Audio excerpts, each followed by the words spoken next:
Oh shit. Here we go again. Tank Reader just subscribed. Aggressively shots Kriha.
I meant to say hello. Hello. What's up? Good day, good morning, good afternoon. Mostly good fucking evening because I'm so late. I'm pissed off, but I'm gonna try and cheer myself up. Hello, hello, hello, hello. And tanked reader, as she said it. Did you hear that? Tanked reader. Hello there, Mr. Reader. How you doing? How you doing? Thank you very much for 35 months, almost 3 years. Let's go next month. That's when it is. Chris Gammon, hello. Tank, Yodus, what's up? Yodus says, what did you eat? I ate a chicken curry wrap and then like a little rye. Oh, well, how do I even... What do I even call that? It's like a... It looks like a Subway sandwich, but like slightly smaller. Out of rye bread, mozzarella, some pesto, and some salad leaves. That. And then I've got some tea that I need to actually get from the kitchen. It has been infusing there. Zero, what's up? Welcome back. How you doing? And Sen, welcome you noob. First one in the chat indeed. Cooks a bit. What's up? How you feeling, my man? Hopefully life is a little bit sunnier. It is getting a little bit sunnier actually here as well. Because, well, hopefully this winter fucking is ending soon. It better end soon. Yodas, it sounds amazing. It was pretty good. It was pretty good. Yeah, I liked it. I just grabbed it on my way home at a, what is it called? Rocket Bean Cafe. So, it was not warm food, but it's okay. Lyndon, yeet motherfucker. How you doing? Thank you very much for the bombs. The bombs are falling. Cree, share your son. Well, there's no more. It's completely pitch black now. Still have to wait a couple of months, I say, for this time to be nice and sunny. At the moment, it's real dark. But during the day, today was a really sunny day. Like, thank fuck. It was so nice to see sunshine.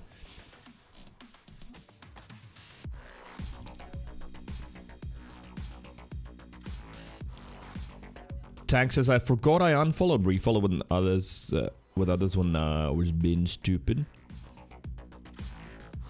Wait, well, oh, did you do like the following? Oh, yeah, there you go. 1 month. Has been following for a month, but subscribed for almost 3 years.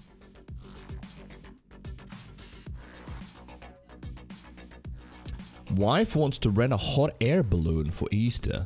The fuck? Just buy a little balloon and fart in it. It's hot enough. Then again, don't take recommendations from me.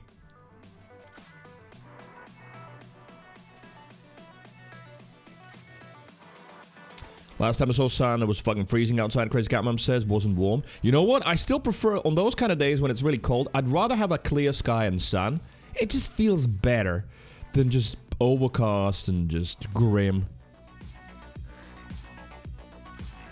Yoda says, forget the time I've been subbed. Close to 4 years? Let me just mouse over. 43 months, yes. Well, 5 months until 4 years, that's true. Right now, I'm gonna get that tea, switch the camera on, then we've got a couple of videos that I wanted to watch. I wanted to start Borderlands 3 today, but then things just derailed today. Partially my fault. I'm frustrated. Some shit to deal with. Good news, bad news.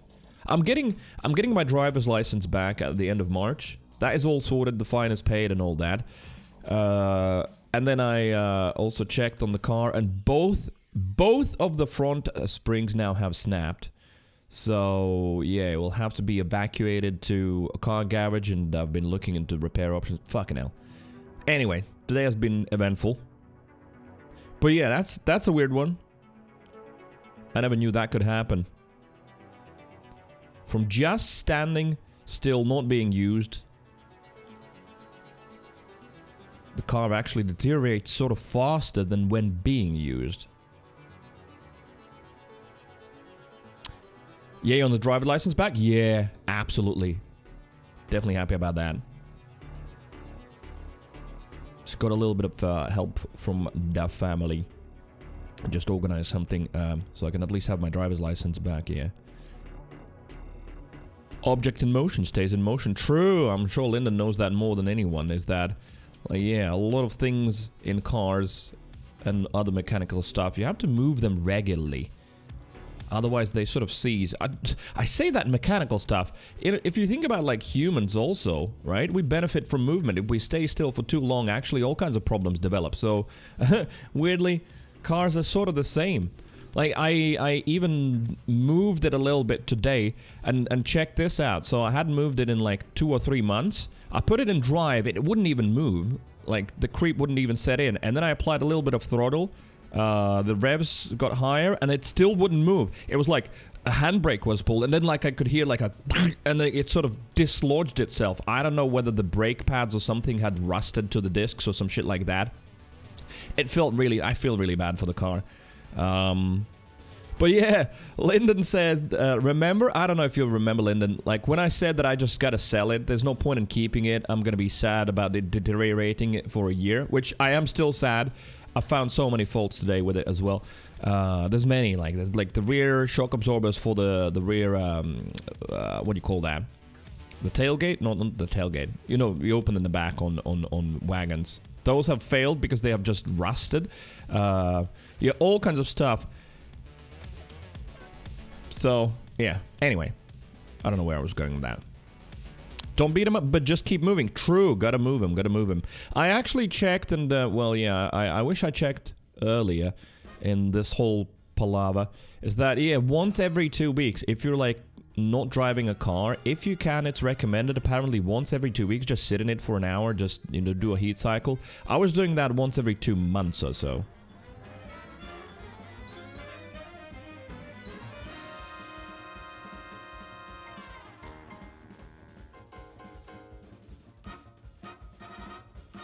You and Anna can come on a road trip to London? Why would I go on a road trip to London, Crazy Cat Mum? No. Like, London, out of all places, that's somewhere where you fly. Yodas, thank you very much for the lurk. All of the lurkers, appreciate that. Welcome in. We've got a few videos to watch. And yeah, as I said, well, because of today, some extra chores as well that I forgot about that I had to do. So yeah, I sort of got pissed off at myself, and that's good. That's good. It's good to have some anger. It definitely motivates rather than just being like depressed or something about it. Like, I'm just now angry. I'm pissed off at myself. And just organization, bad. 2.5 hours late for the stream. What series is Frank? Well, I mean 3 series, but that's not going to give you a good idea. There's like 3 series from 80s all the way to this. Search BMW E for Echo 91. BMW E91. That's how you're going to see how Frank looks like.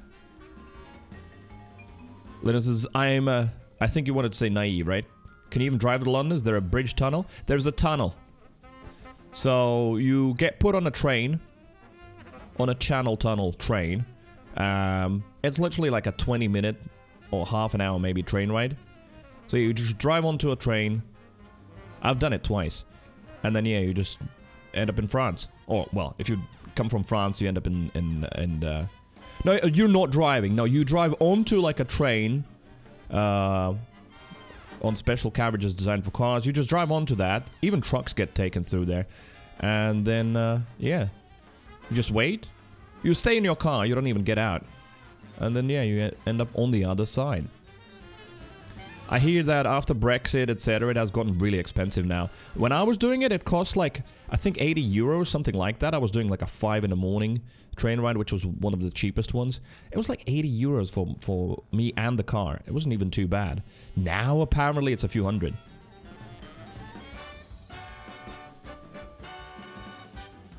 Right, anyway, T, it's getting cold, and then camera on.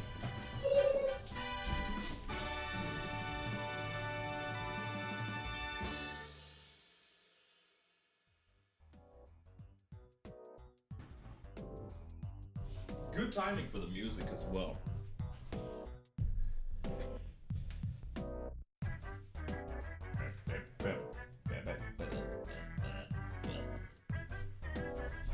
Right, wrapped up in the blanket, still gotta wrap up. It is 2 Celsius, kind of cold. Hello there. Good late.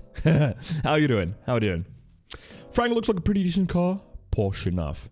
I mean, there's not a single bit of posh in it. It's a very practical car in all kinds of ways, but it's all right. I feel like it's a very successful model because, like, design-wise and even like the interior and how it feels, it is still. I mean, it's let's see, it's like 15 years old already or something like that. 16, I think it might be. It still feels okay. So. I'm happy with that. Are you a Pokemon fan? Absolutely not. I mean, look at me. Am I a Pokemon fan? Am I an anime fan? Ooh, woo. Samba, what's up? How you doing? Hello, welcome to the lurk. I guess I was born a little bit too late to be a Pokemon fan. I should have, I think if I was born like 10 years later, then maybe. But, yeah, when I was growing up, yeah, there was no Pokemon. Monolith, hello. What's up? Early? No, 10 years later. Yeah, so I would have been growing up during the 90s then. But, like, well, I guess I was still growing up during the 90s. But, yeah, like, when I remember when the kids were playing with Pokemon, I already was sort of out of the age. But I say that, I know there's like a Pokemon franchise is big now, there's games and everything, but I sort of never got into it. Oh yeah, you said you were born too late. Yeah, too early. You're right. Too early. So yeah, not really. I did play one Pokemon game on stream, by the way. Some of you might remember. It was one of the old-ish ones as well. It was alright. It wasn't too bad. I sort of enjoyed my playthrough. It's not like something that I would want to play multiple times and play multiple versions, newer versions of it, etc. But it was okay for a one-time experience, that's for sure, yeah. So, I played... Oh, shit. Who remembers? Heart and Gold, I think it was. Something like that, right? Boom, ba ba ba ba ba ba bum bum bum. Righto. Oh, the bot did the announcement. Awesome. Thanks, bot. Publish, confirm. Nice. And the Twitter as well. Oh my god. Jim Raven. Shout out to Jim Raven. We love him here anyway. But he's at work. He says he'll be working from 2 p.m. So he's at work now. Has been for... because we're the same time zone. And yeah, he's gonna finish when the stream finishes. So he already dropped me a DM with all kinds of quality of life mods for Borderlands 3. Even information on how to mod. He's amazing. Like, it's a whole freaking long post. Right. I'll see. I don't know if I'm gonna start Borderlands 3 today or not. Let's watch some videos. Let's do some React Andy stuff. Let's hang out a little bit and then let's see how it feels. Because yeah, well, anyway, I'm a little bit annoyed with myself and I'm in a bad mood. Linus is my sister's 38. She didn't really get into Pokemon. Yeah, I mean, it's not like a hard rule, of course, but I feel like, yeah, you had a way higher chance of getting addicted to the franchise and then following it through your grown-up phase as well if you were born in the early 90s. I was born in 1982, so, yeah, too early, I guess.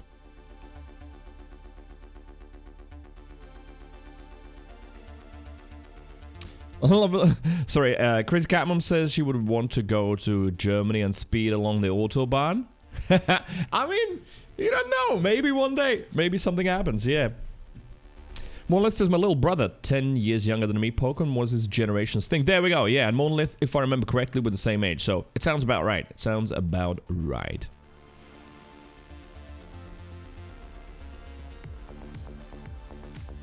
Yeah, Lyndon is from 90s, born in the 90s, was popping when you were a kid. Yeah, I seem to remember that as well.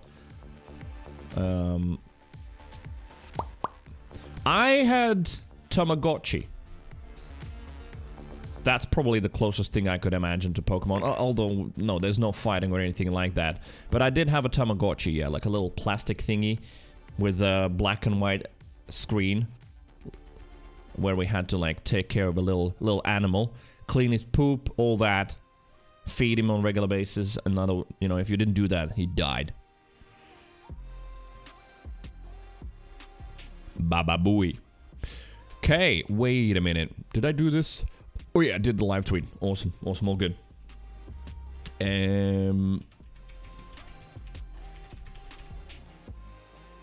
Boom, there you go. If you don't mind, for a little bit of a boost. Tubber, Tubbs, Tank, and Yoda's already on the live tweet. Thank you. Thank you, all of you. Appreciate it. Also, yeah, happy Valentine's, I guess, if you're celebrating that. Then, yeah, everybody's on my timeline, at least wishing everyone happy Valentine's Day. Although, is it like a Christmas thing that you wish others, hey, happy Valentine's? Maybe. I don't know. I've never really celebrated it, so I don't know.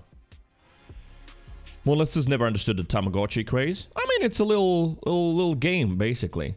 What is there to understand? It's just a little virtual pet to take care of, but essentially it was a game. It had some gaming elements, right? If you click the buttons at the right time, you get the right response, and you can see him growing bigger. That's basically it. It's like a toy that was alive. Gino, what's up? Hello, hello. Yours, welcome back from the shower. Tubbs is here as well. Tubby, how are you doing? How's life? Hopefully you are doing well.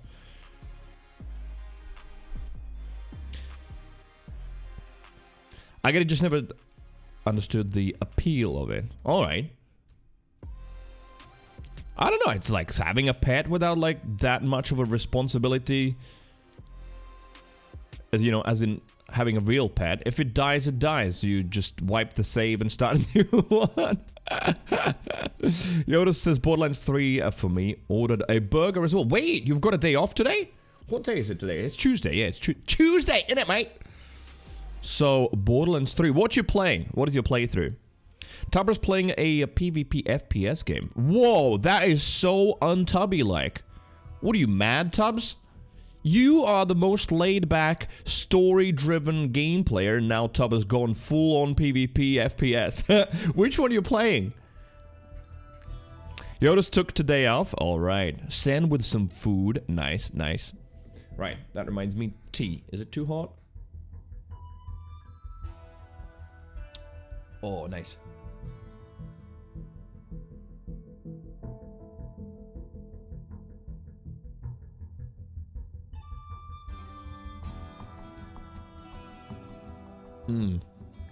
Good temperature as well. I really like my tea and soup and any kind of liquids like that you would drink warm. I like them. Like, the best moment is when they're just about right. Like, I don't... I'm trying to figure out how to say that. Like, warm is nice, right? But I like them when they're just a smidge just below piping hot, where you can drink that, but you can't, like, drink the whole thing because it would be too hot too much. That's a really nice feeling when it's just, like, really hot, but it's, like, not burning your tongue, but close to it. I don't know why. I really like that. What kind of tea you got there? Ginger and something, and some leaves. I can taste some... Actually, I can't tell what I'm tasting. But anyway, yeah, some sort of a herbal tea. Pretty good. I don't drink black tea much at all. Like, for that kind of stuff, I prefer coffee. But then teas, I drink green tea, ginger, all kinds of good herbal stuff. It's the free-to-play game called Ironside. Oh, never heard of it. I don't think so. What got you into it, Tubba? Tubba's the same. I don't like if the tea is just warm, it needs to be hot. Yeah, I mean, I can drink it if it's just warm, but I prefer that moment when it's like really hot. It's the same with the soup as well. And coffee, to be honest. Same. Green tea helps you lose weight. Does it actually? How would it help you lose weight, though, I wonder? But yeah, green tea is just very, very tasty. If prepared correctly. And often it isn't. You don't actually pour boiling water on green tea leaves. Then it like ends up tasting a little bit even fishy. You need 80 Celsius. Or in old money, aka Fahrenheit. I actually don't know what it is, but yeah. Mint tea with honey? Yeah, that's a wonderful combo. Absolutely great. Chris Cameron says green tea makes me piss too much. Is that also a thing? I don't know. What are these green tea facts? Makes you lose weight and piss too much. There's even diet pills with green tea in it. What does it do, though? What would green tea do to actually help you slim down? Because as far as I know, the only scientific true way to lose weight, unless you have some sort of a specific condition, you know, like an illness that prevents you from doing that, the only way is just, well, calorie deficit. As simple as that. Burn more, take in less. No magical pills whatsoever. No diets. I mean, you can eat pizza if you want. As long as you eat pizza but fewer calories than you burn, you are slimming down. I mean, on another note, sure, would the pizza provide you with enough nutrients, etc. to have a healthy body? That's a different thing. But calorie deficit, that is all that matters. Helps burn fat? I don't know. I mean, I might be completely wrong, but my gut feeling from what I've read and known is that sounds like a lot of horse shit. So, yeah, I don't know. I don't know if green tea actually could help you lose weight. Maybe. I mean, the thing is, you know, you could Google anything. And I tried that, like, I think it was like a couple of weeks ago. I even said that on stream. You could Google potatoes help you with eyesight improvement. And you will find someone who has said that at some point or some obscure study that was done. Like almost literally anything could be Googled like that and you will find. And you could even find green tea makes you fat and green tea makes you skinny. Let's see. Green tea makes you fat.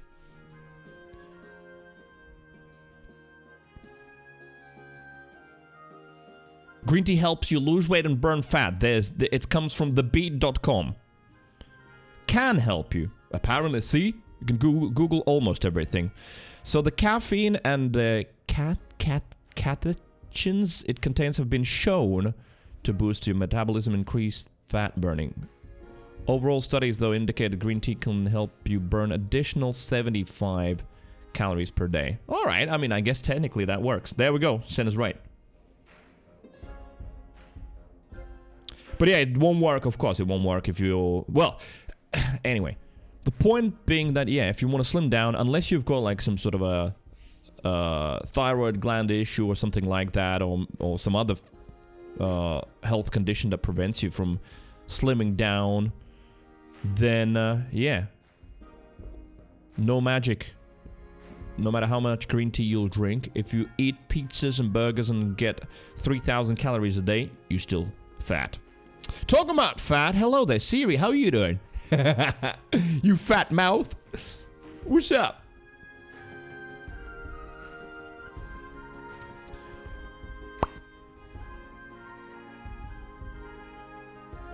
So, caffeine, I guess in that case, coffee also could theoretically help you lose weight.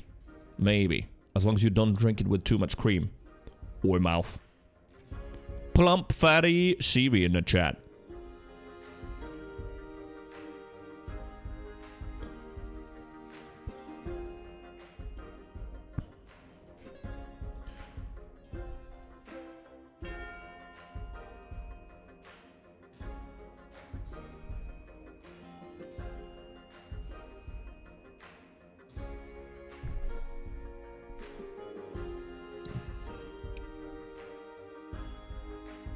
Coffee makes you poop, which is a weight loss.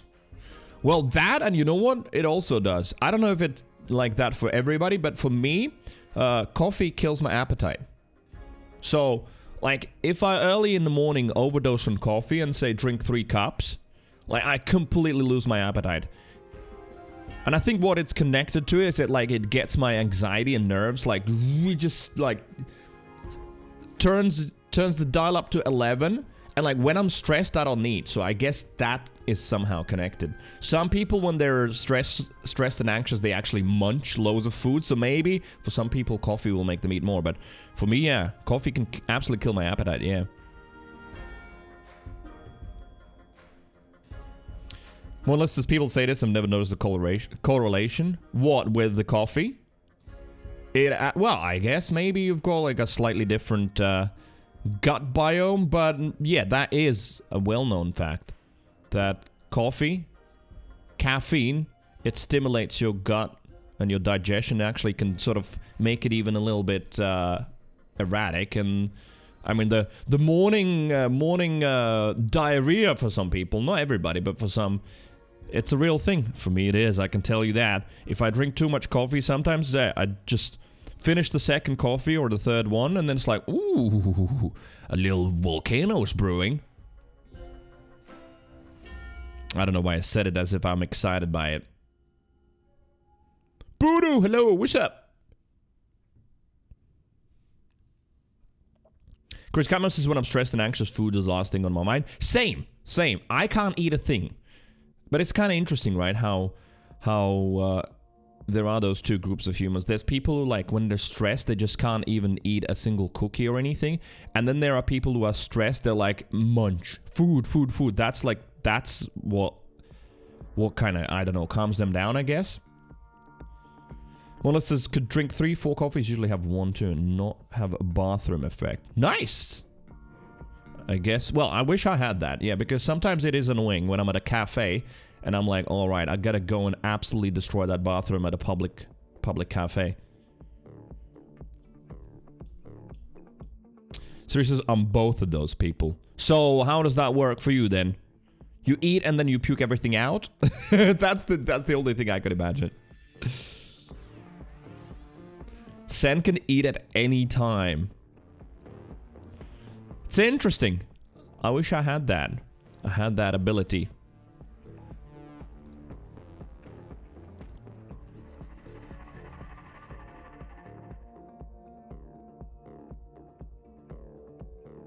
Right, let's see. The Science Times, common myths around green tea. That green tea facilitates weight loss. This is the most common myth surrounding green tea, and it's also the most advocated one. Even nutritionists and dietitians suggest the consumption of green tea, saying that it would help in weight loss. The truth behind it is green tea is not going to make you lose weight magically, but it can be one contributor to kickstart your weight loss journey, which is, yeah, basically what we just read and sort of discussed. At the end of the day, yeah, if you want to lose weight, it's going to be the calorie deficit. Green tea just can, I guess, help a little bit. A lot of companies today sell diet teas with the claim of them being a weight loss facilitator. Please know that all of these are bogus claims. They might contain some weight loss stimulators, but that's no healthy way to lose weight. Well, I mean, that, I think, will never ever stop, right? People looking for a quick, easy, magic solution. When, so far, the only way to achieve something is hard work, unfortunately.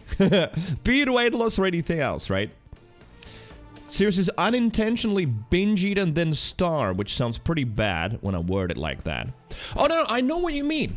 So, I think then essentially you when you're stressed, you don't eat, but then you don't eat for so long, and then at some point you just get a ravenous hunger, and then you eat super unhealthily, like a load of shit.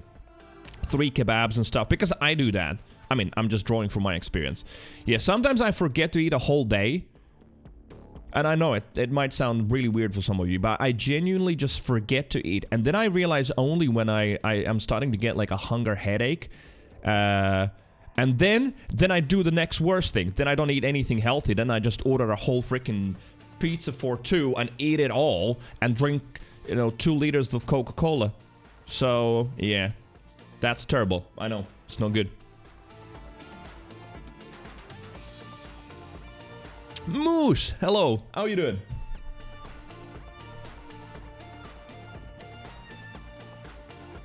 Molith says maybe I'm a mutant.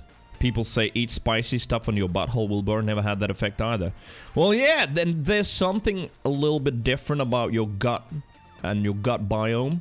Somehow stronger than other people's. It sounds like in Monolith. Because, yeah, well, first, I get the coffee shits. Two, I've told this story so many times on stream. The time I ate the spicy Reaper chip, man, my asshole was on fire the next whole day.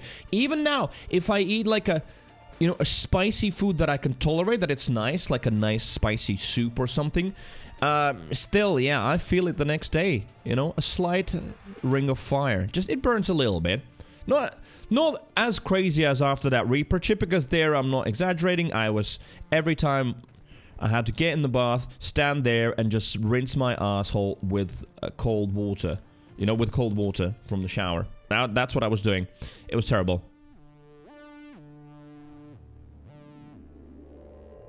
Are you watching the Dado video? Yes. Yeah, I want to watch the Dado video. Bungie have been going hard, putting in a lot of information. It's like they've done like 4 This Week at Bungie's a week almost, it feels like. But there's a reason for that. In exactly 2 weeks from today, on 28th, the new Lightfall expansion comes out, and it's more than just an expansion.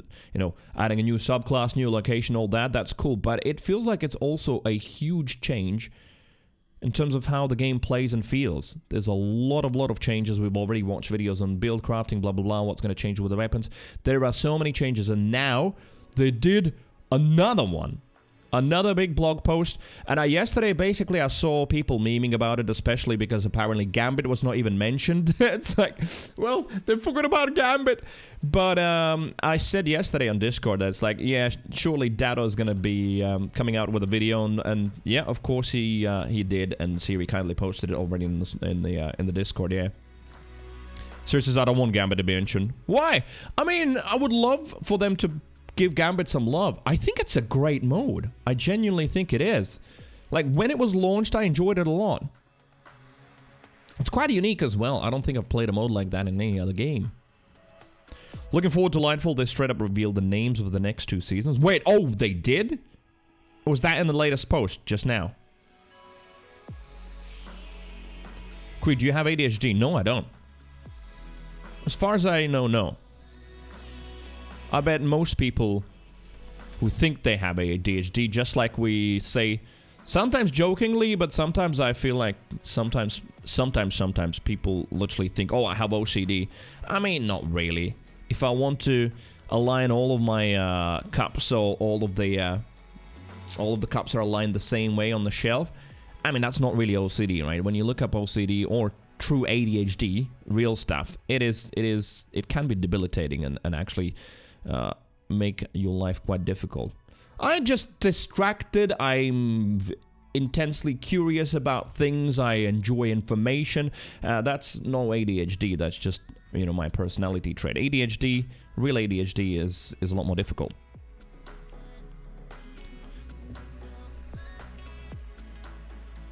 Oh, CZX, yo, what's up?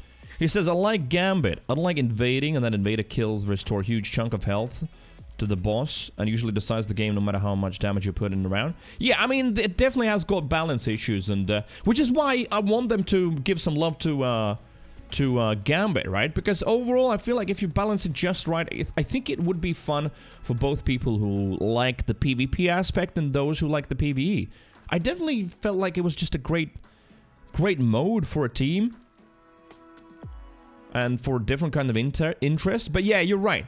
Sometimes it just can be like an invader after an invader, and they tried doing something about it, I feel like a year ago, and they made it even worse, I remember, somehow. But that's how it is, just like in Overwatch. Sometimes with best intentions, they try to balance something and actually make it worse, stuff like that. But I think, yeah, invaders are a crucial part of it. I like that hybrid aspect of PvE, VP.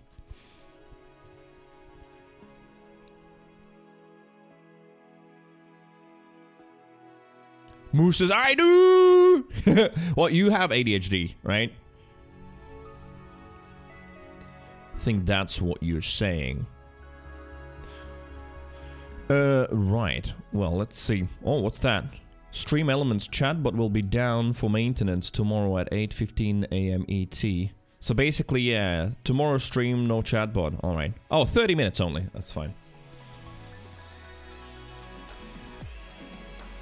Buddha says, I did neuropsych evaluation, or neuropsychological evaluation 6 years ago, and so 3 hours of testing and observation. You know what? I might be wrong, Bruno, but I think I can see your profession and your medical jargon coming through. I was DX with... Is that like terminology you use at work? I was DX. I think DX is short for diagnosed? I think? I was DX'd with ADHD combined type my whole life. I just thought I was spacey. And now that is managed, my life is so much better. I'm able to be successful at work and my private life. I agree, it's something a lot of people claim to have, but I always suggested people to push for testing if you have symptoms. It could be life-changing to get support and treatment. So, I mean, I hope it's not too much of a personal question, but when you say treatment, do you actually take meds for ADHD? Like, a slightly stereotypical claim that I don't have, like, proper backing behind, but, you know, I heard once, that whole thing, is that it's a bit of an ADHD over-diagnosing epidemic has been going on for many years in the US, though, isn't it? Well, you know, there's a child that's like a little bit hyperactive and it's just, you know, a normal child, but, oh, he's hyperactive ADHD, boom, there you go, meds. I've heard that a lot. Apparently it's a huge problem in the US where, like, people are diagnosed with ADHD when they actually don't have it. I don't know. Sense Shizoid, welcome to Twitch chat. Welcome to Twitch chat. ADHD, crazies, depressed people. True, I have, you know what, genuinely. I've been thinking about it at some point. It's like, is Twitch more of a magnet for these kind of people? Like us?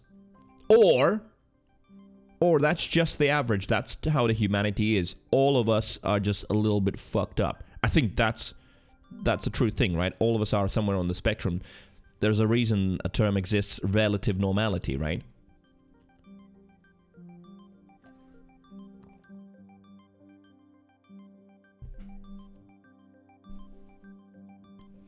Buddha says it just helped with anxious feelings that I thought was self-doubt or anxiety, but also ADHD can cause those. It's pretty hard to get meds for ADHD, and you have to drug test and stuff to stay on it. So what do the ADHD drugs do, though? Like, what do they do?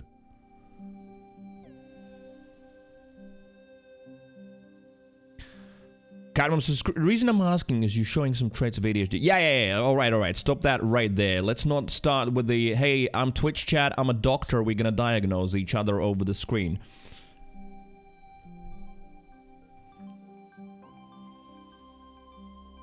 Siri says a diagnosis just fucking helps, even if it's just help making sense of it all. That's true, I agree. You know? It can give you a perspective, and sometimes just that is like half the battle. True. That most certainly can be, yeah. Mona says they're also putting a lot more things in our food than other countries, could raise the averages than other places. I mean, true, I've heard that too. Yeah, that the food standards compared to, say, the EU standards are much lower, and yeah, US manufacturers can get away with some crazy shit in the food. Much higher levels, all that. That I've also heard, yeah. Moltron says all of us are fucked up. In one way or another, for sure, yeah. If I think about all of my friends, my family, everyone is battling something in their lives or has at some stage. True. Which is why, yeah, I truly love the expression, hello, relative normality. I love it. Because, yeah, the normality is super relative. It's just like, you're somewhere on the spectrum of whatever it might be, right? Linda says, "Yep, we all fucked up." Exactly. Oh, it's a nice song, but why is it so loud? I'm gonna turn it down a little bit. Oh, it's from Celeste.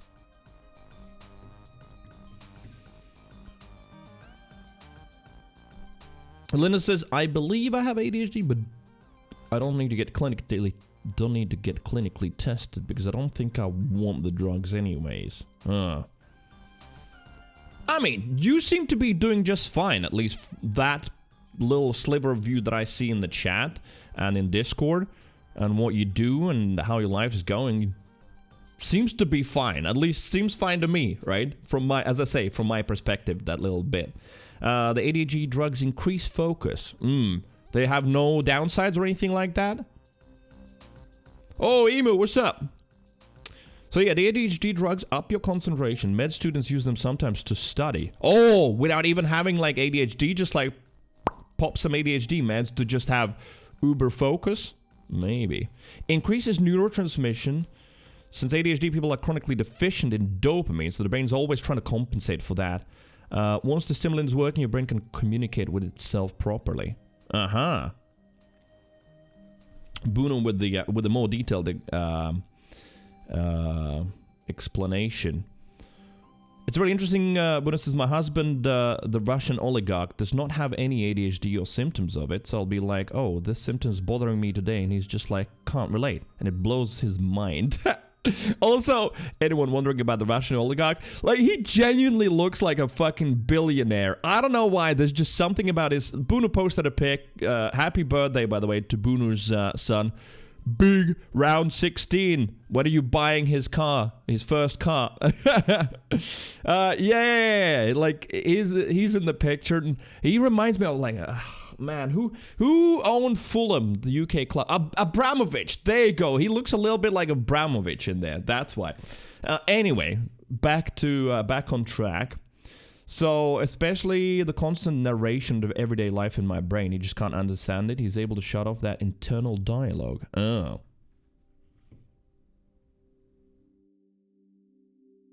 Back in the day when before ADHD was a thing, people would just saw someone as an unruly child or a rude adult. Would ADHD cause anyone to be, like, particularly rude? I wonder. Husband's Irish through and through. His family did those ancestry things, and it's Irish back as far as it goes. Oh, wait, did you do that as well? I have never done it. I just know from what I was doing a project in high school, we had to do like a family tree and try and get back as far as possible in time. I managed to get to like, I don't know how many grand levels, because at that point my grandmother was alive, so I got to interview her. And I just know that I've got German ancestry and Russian. German and Russian basically mixed together. But it would be interesting to do the whole DNA thing. I would really enjoy like looking at the results like that. I don't know why. It just would be so interesting and exciting.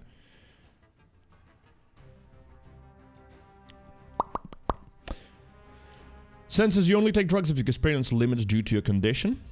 It's not a bad way to look at it, right? That's how I see that as well. Like, drugs for drugs' sake. I mean, at least that always has been my attitude. I even don't take, like, aspirin or paracetamol or anything if my headache or some pain is not, like, strong enough. I don't know. I just don't like the idea of just medicating at every step.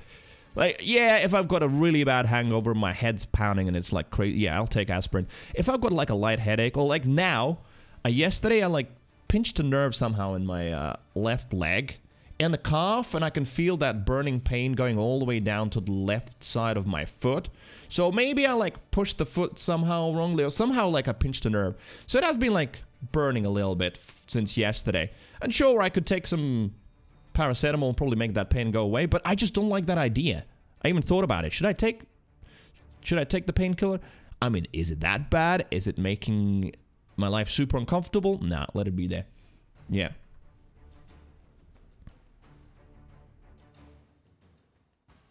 Bruno says, that sciatic nerve. Bruno with the med knowledge. I love it. Goes down from the butt. Yeah, but I can feel the pain starting in my... Is that calf, right? The lower muscle. From there, it just goes all the way then to the outer side of my foot. I'm just feel that burning sensation. I've had it like ages ago. I remember this same nerve. So maybe, I don't know, I'd like stepped on something, on a Lego. Moose is historically English, Welsh. Oh, Borderlands 3 music. The playlist like, hey, you gotta start playing Borderlands 3. No! We're hanging out! We're talking about how sick and fucked up we are. Thanks.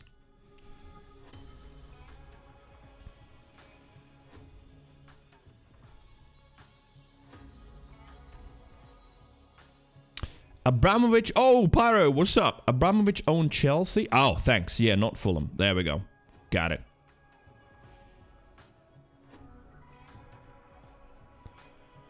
Being able to constantly narrate usually complete projects and my mind a dozen times before I physically start, and half my problem is already solved before running into them? Maybe. I mean, all of us to a certain extent have some inner monologue, right? That's just a normal sign and part of our psyche, but I guess maybe the ADHD inner monologue is like hyperactive. Because who said that? Someone said it's like being in a room and full of voices. That doesn't sound like ADHD. That sounds like some sort of stronger psychosis. You've got like loads of voices in a room just constantly talking to you. Reminds me of what? Senua's Sacrifice? Remember that game? Oh, by the way, the second game is still in production, right? I think so. It was very beautiful visually. Gameplay-wise, it was average. You can send in a blood sample and see exactly what percentage of each you're from. Yeah, I know the whole DNA testing thing. Yeah, that's why I say that it would be really cool to do that at some point. I don't know if we have it here, probably not. Would I be able to send that sample like somewhere to like a UK company or US? Maybe. I genuinely haven't looked into it.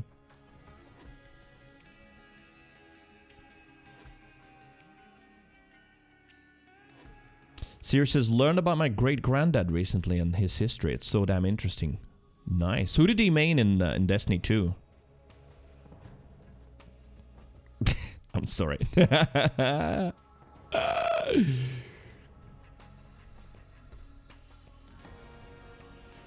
Moose says, off meds. My little Moose says there's too much energy in his head and it's gonna explode. Maybe. Sometimes it is like that. CZX says, every time I have a hangover, I never want to drink again. Usually I drink water before sleep. Well, yeah, that's like if I can remember. Often I'm too drunk to even remember how I got to sleep. But, yeah, I mean, that's a classic, isn't it? Next day, huge hangover, not drinking. Like, I mean, maybe, if not ever again, then like at least for 3 months. And I mean, I've done stints like that. Just recently, I did half a year. I think 180 days, something like that. So... yeah, it is like that. Sometimes you think you never drink again, and then 2 days pass, you're like, ooh, a nice cold beer would be nice. Misery loves company. True, true. And people love talking about themselves, right? This is the opportunity. What have you got, chat? What's your problem?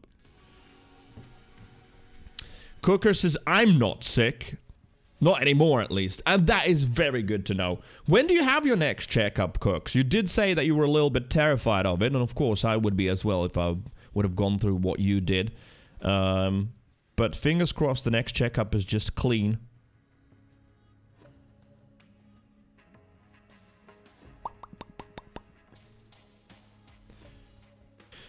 C6's my friend says he has a female voice that talks to him in his head. What does it say? But that would be kind of cool. Imagine, like, your inner narration, but it's in the TikTok voice. I don't know. Might be interesting. Because, yeah, I most certainly have a very, very active inner monologue, but it doesn't have a voice. Like, it doesn't have, like, an actual vocal cord voice. It's, like, in my mind. So, I can't give it a voice, right?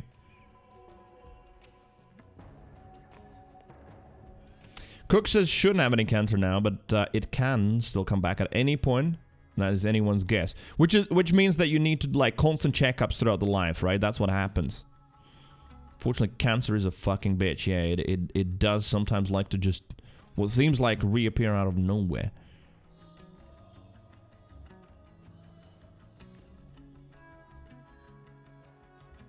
And Siri says my grandfather was thrown into asylum to die, so he was a Titan mate.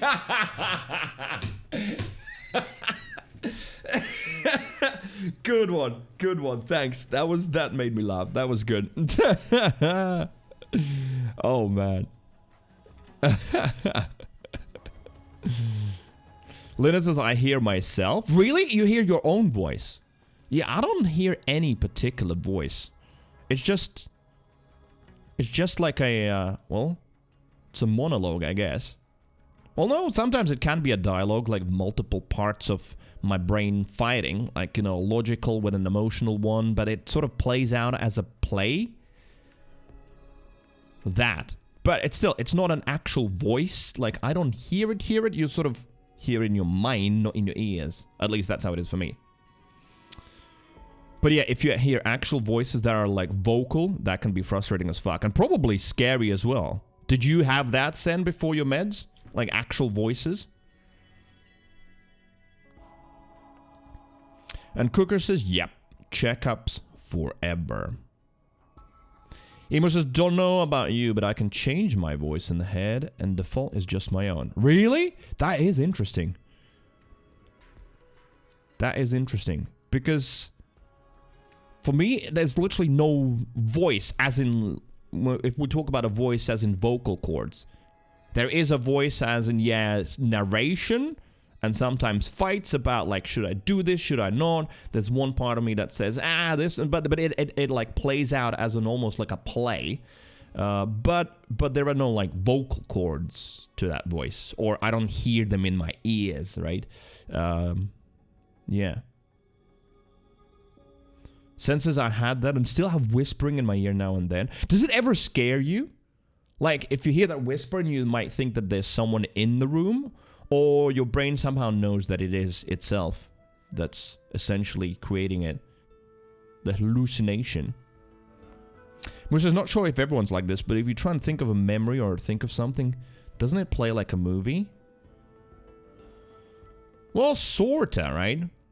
There is no actual screen that you're watching it on, but most certainly some events, and that doesn't have to be any kind of condition, but like all of us can replay certain events, sometimes willingly, sometimes when we don't, because it might be an embarrassing event and it might just replay over and over in your head, like it happened earlier that day or something. You know, the classic responding to a waiter who says, enjoy your food, and you say, you too. And then you're like, oh, fuck, that was so dumb. But then you remember it in the evening, and then, like, sometimes it stays in your head for 20 minutes. Senses, no, the voices don't scare me anymore. It just frustrates me, especially if I want to sleep. Oh, so they can keep you awake. Yeah, that can be fucking annoying. But no scaring. I guess just over time you've just gotten used to it. Doesn't matter.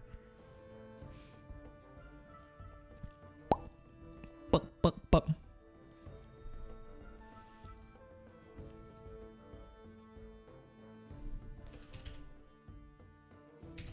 What is... let me see. The ADHD is short for Attention Deficit Hyperactivity. There you go. That was what the H was for. Since we... how did we end up even talking about it? I think Crazy Catman might have mentioned something. Oh yeah, she was just like casually, Creed, do you have ADHD? I think that's what it was. Bunu says... no, that's what I'm saying.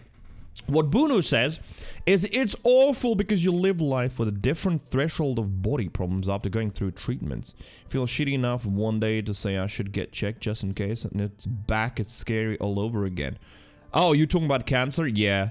I mean, it most certainly, it has a huge physical impact on your body, but like an incredibly mental one as well. Like, I can try and imagine, and sort of can imagine, but probably never feel exactly like how it is to live with what Cooks a bit is living with. That anxiety and stress of, well, the next checkup is coming. The previous one was clean and the one before was clean, but maybe this one will have it again. That, I can imagine mentally just weighing on you and making life difficult. You have to be very strong, yeah. You know how you love the PPI drugs, proton pump inhibitors? I don't love them at all, no. It was just the first time I took that little course after I had that really bad flare-up.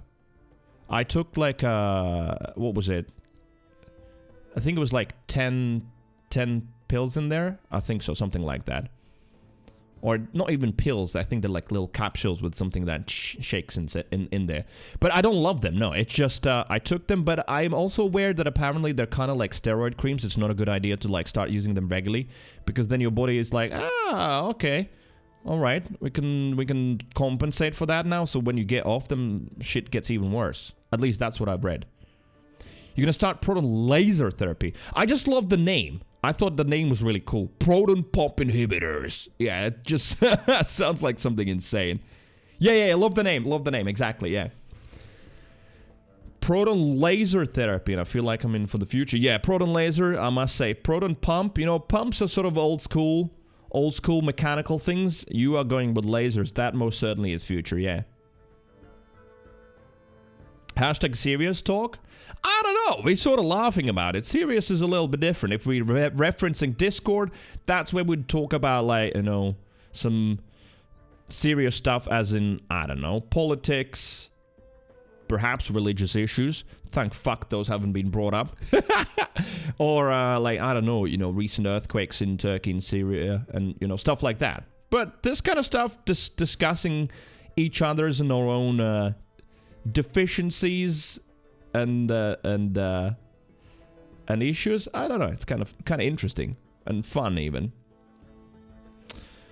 CZX says, when you put on your hydro flask on top of the car, drive off, after the gym it falls off and makes a loud ding, and you get out and walk, do the walk of shame to get the bottle. My embarrassing last night moment. Oh, okay. I mean, it's not too bad, right? At least you found it. Hopefully it didn't ding the car or anything.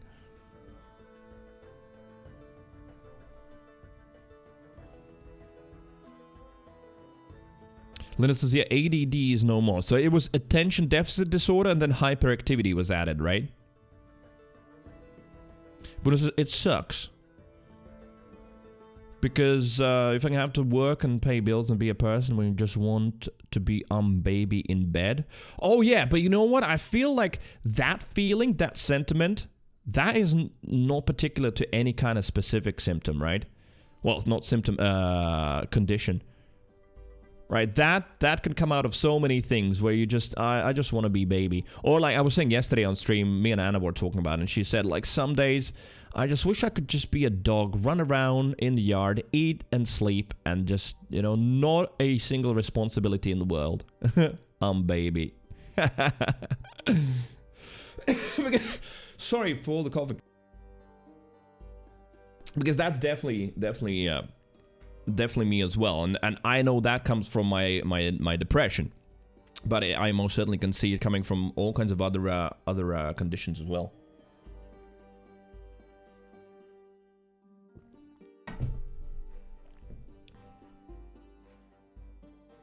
Stepdad has had awful luck with cancer, Sirius says. He's alive but permanently affected by treatment he has over the decades.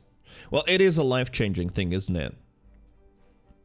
But then I think more often than not, if you have the choice, though, still rather alive and this way than not existing.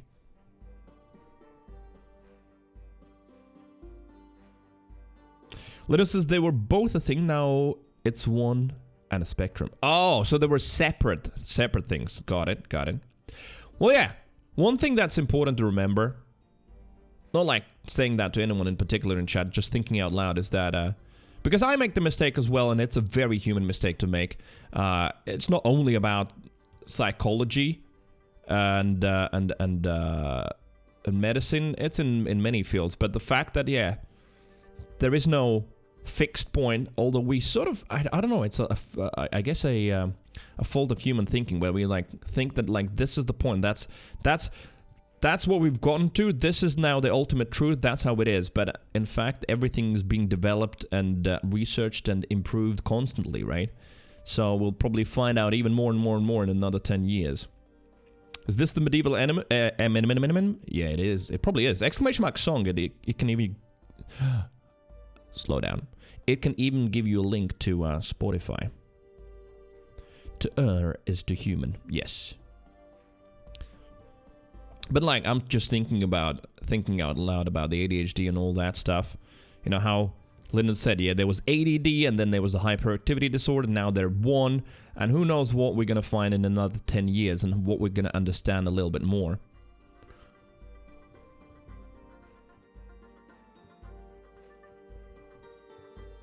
Even things that you think are fixed are still a spectrum, like Down syndrome. Yeah, I think that's where we're sort of going into the territory of stereotypes a little bit as well, right? Because, yeah, Down syndrome, there can be very functional people, and I'm surprised what I've seen, even on the same TikTok. There can be some people who are super duper functional. You wouldn't even be able to tell if you didn't like know some telltale signs. And then there are some that are like just, yeah, they can't exist with just constant help from multiple people around and constant meds, right? Very, very much a spectrum, yeah. Moose's wife finished postmaster's program in psychology. Nice, yeah. That is sort of my future goal in more distant future. I would like to study that. Psychology and psychotherapy eventually. I think that might be something I could do after my 60s. Most certainly can see myself doing that.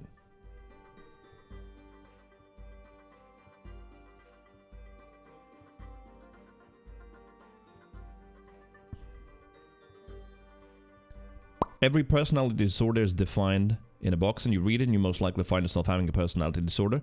Well, yeah, it's one of those. What was that syndrome or symptom called? Where, you know, if you start reading about, like, I don't know, start reading the medical and encyclopedia, and then you realize you've got everything that's in there, right? The more you read about it, it's like, wait a minute, but I have this symptom, I have that symptom. Yeah. Chat, you got issues? See, that's what I was saying. Is it Twitch? Maybe Twitch just attracts the most fucked up people. Or maybe we're all like that. And it's not even a joke. I have genuinely been thinking about it. Because, like, if we think about, like, just streamers in general, what I've seen, let's put it that way, in chat over the last 5 years, I feel like somehow Twitch's audience seems to be... No offense to anyone, like, more fucked up, and streamers as well. So many streamers on my follows list have, like, been talking about their depression or all kinds of, like, issues like that. And then I'm thinking, like, is there something about this platform? Maybe this is like a little bit of a safe harbor for someone, or maybe it's easier to interact with chat, or maybe it is just that everybody's like that somewhere, dealing with something. It's just here we're more brave to talk about it. I don't know. It's interesting. Linus says, do not consult Dr. Google. You're gonna die. Well, yeah, that's the thing, right? When you, like, self-diagnosis, it is a risky thing, most certainly. You have to have an open mind and not, like, get too stressed about what you think you might have.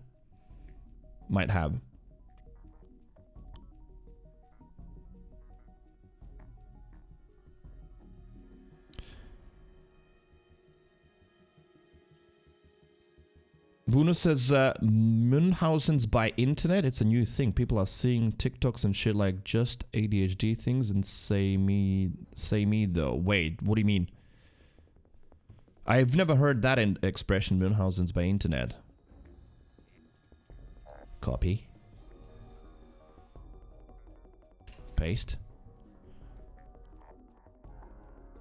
Munchausen by internet is relatively new. It's where a person joins an internet support group for people with a serious health condition such as cystic fibrosis or leukemia, and then claims to have the illness themselves. Oh, wow. All right. That immediately sends me back to Fight Club, wasn't it? Where they would go to support meetings. Yeah, okay, so it's from the Munchausen story, where he, like, would obviously invent all kinds of crazy lies about his crazy adventures. I get it now, yeah.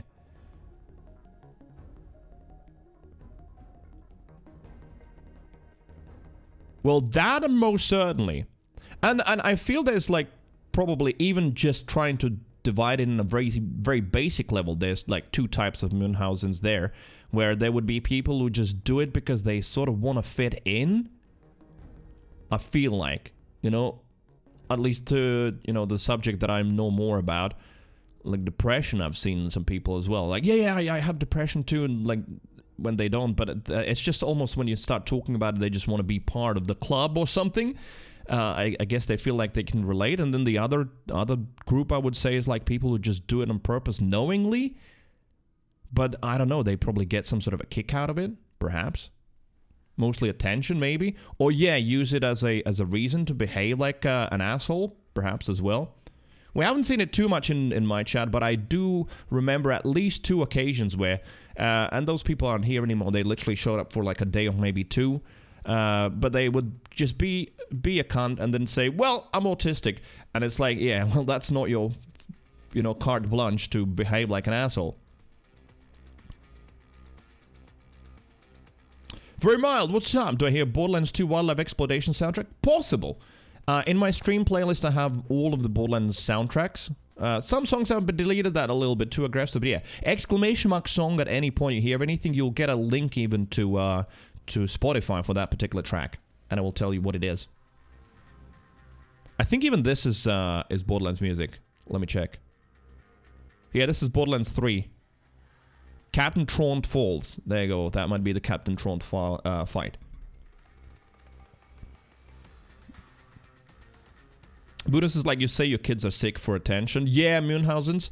Well, we've had like... Wasn't there like a streamer on Twitch that was pretending to be paraplegic, I think? Or something like that. Or I think he pretended he was in a wheelchair, couldn't walk and all that. And then I think he fucked up at one point after like keeping that appearance up for like a couple of years or more. And then he got up. There was an infamous case like that. I think it was a few years ago now, but it was on Twitch. Where he tricked people for like donations and much. Yeah, that is pretty mean. Because it erodes trust in those people who actually need help and need support like that, right?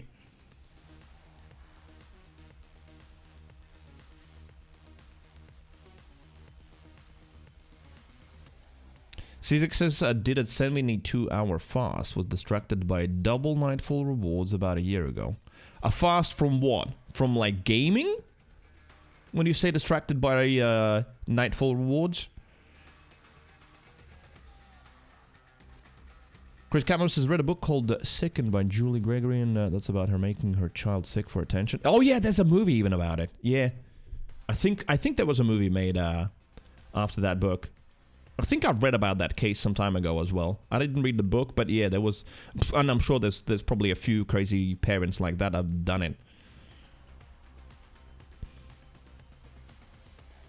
Legion says, I've seen people recently claiming things to make others feel better than developing false symptoms, which has been interesting. Wait. Claiming things to make others feel better? So, give me an example. How would that work? Claiming things to make feel better and developing false symptoms. I mean, the false symptoms things, placebo is a well-known thing. And I mean, like, who can relate? We've all done this in our lives at least once. Like calling in sick when you're not really sick, pretending to your boss on the phone that I've got a really bad cold and I feel that, and you're working yourself up. You're trying to like, you become a fantastic method actor at that point. You just really try and become sick and you feel like you're sick. And then at some point you're like, wait a minute, I do feel sick a little bit. I've had that in my life. And I think it's just mind and physical body, they're very strongly connected.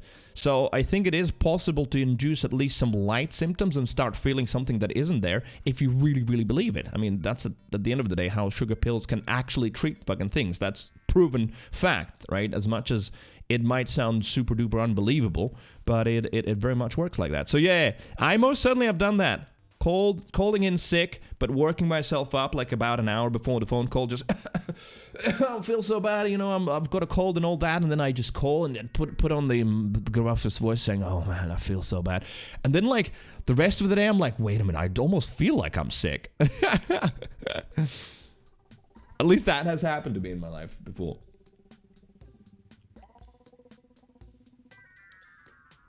C6 says water and black coffee fast. As in, you only have that? So a true fast, not having food. Got it. But 72 hours, that's crazy. Boop, boop, boop, boop. The joy of having a tubby skag in wildlife preserve. Jolts just tweeted something recently that there are no tubby bullymongs, and I realized, yeah, there's tubby spider ants, skags, even tubby racks, right? Or rack, I guess, multiple. But no bullymongs. Why? Even tubby bones, yeah, tubby skeletons. Why bullymongs got left out? Tubby bullymong, yeah. He even had a picture of a tubby bullymong. But I think in the game's code, you can apply the same values that you'd apply to the normal, say, stalker model. And it does it to the bullymong as well. It actually looked kind of realistic, yeah.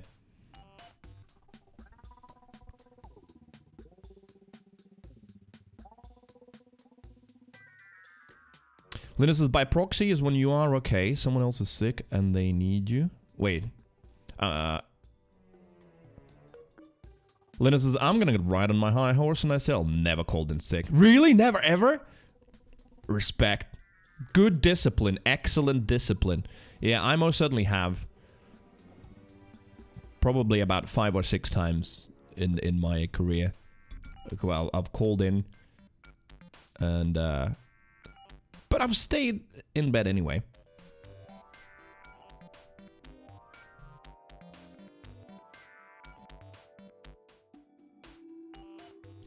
There should be a slim chance of any enemy to be mutated, something like a shiny. Yeah, that was the discussion as well. I don't know if that was the discussion on the same tweet, but Jolt's... I think there's like the Borderlands community have been talking a little bit more about Borderlands 4 in the last 2 days or so. I'm just noticing some tweets on my timeline, mostly from Jolt's.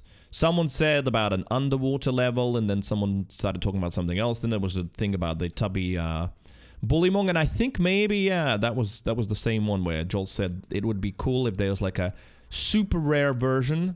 So tubbies are rare, but then it was a shiny. And shiny would like drop a guaranteed legendary or something like that. But it's interesting that, yeah, like more and more discussions are starting to show up about Borderlands 4 and what each of us would want from it. I can only hope that Gearbox are listening, writing some things down. Inhales copium and hopium, you know. Loot drop sources, better loot economy, you know, somewhere between Borderlands 2 and the Borderlands 3. Apparently Borderlands 3 still being way too generous. I'm sure we're going to see that very soon. But then, yeah, just having finished Borderlands 2 and pre-sequel playthroughs back-to-back, right? Just now. I mean, you saw me yesterday on level 70 in UVHM in the pre-sequel. Like, vendors and boxes, whites and greens. It does feel stupid. And it's not right. So, I wouldn't want the same economy, but I also want to still be excited about a legendary, not like what Borderlands 3 did, where, you know, you go farm like what was that arena, where you could literally, I'm not exaggerating, cover your mini-map in those loot markers and have the game start lagging because there's so many orange beams on the map. So we need something that is a little bit more balanced. I think that would be perfect. Can't remember the mod of Borderlands 2 that adds new gear instead of replacing stuff. Oh, don't remember the name, no. There's been a few. There's like at least 3 big mods that do that. BL2 Fix I really enjoyed because it does address that issue where, you know, the higher in levels you go, the more good stuff drops, more matching parts. But I even feel that BL2 Fix was like a little bit stingy. Just tune it up by a few more percent and I think we would have a good happy medium of like having good loot the further you go, the more effort you put in, but also not feeling like the game's just throwing that at you. I will always remember that moment in Borderlands 3 where, again, I can't remember what the arena was called. It was like you kill like loads of bandits there in multiple waves, and like there would be so many legendaries dropping that the game starts lagging, but you have to go through the rounds and just, you know, keep going. And then I remember I laughed at it saying like, look at this chat, look at this screen. What is this? And it's just like full of orange beams. And then to my right, I remember it as it was yesterday. To my right, there was a locker. And then I turned, and as I do, you've seen me now play Borderlands, I still obsessively open way too many lockers. And I open a locker, and bling, there's another legendary in there. I even remember what it was. It was like a revolver that was like with roses on it and stuff. I can't remember what it was called, but I remember the way it looked. And it was like just the perfect dot on the eye.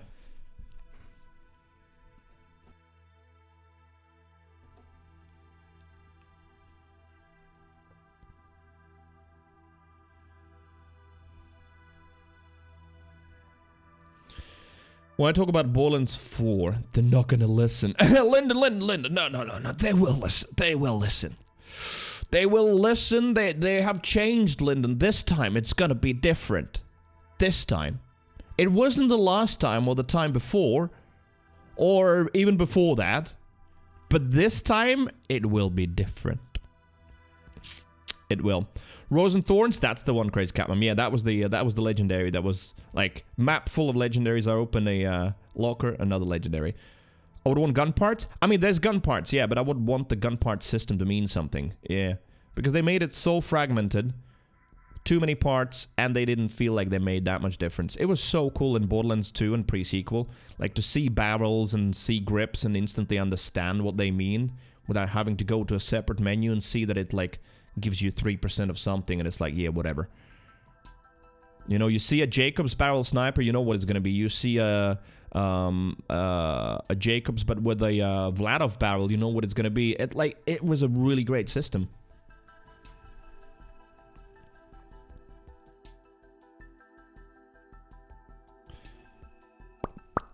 From ADHD to gun parts. Welcome to Twitch chat.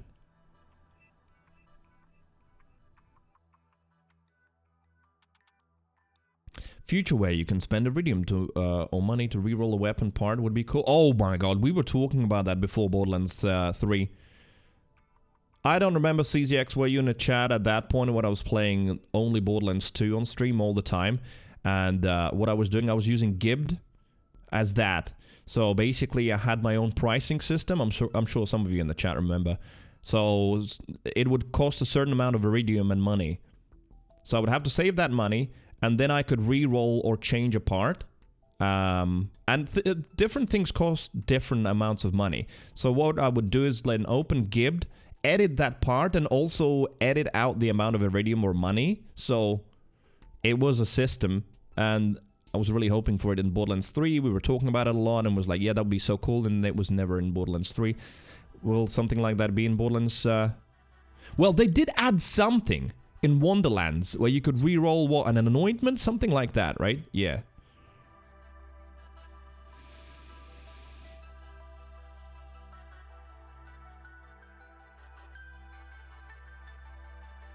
Every level player should be able to join any other player and just scale the enemies separately. But that's already a thing. That's already a thing in Borderlands 3. As well as the loot splitting, CZX. That's, as far as I know, that all is in Borderlands 3. You can also reroll anointments in Borderlands 3. Alright, so maybe they added that later at some point?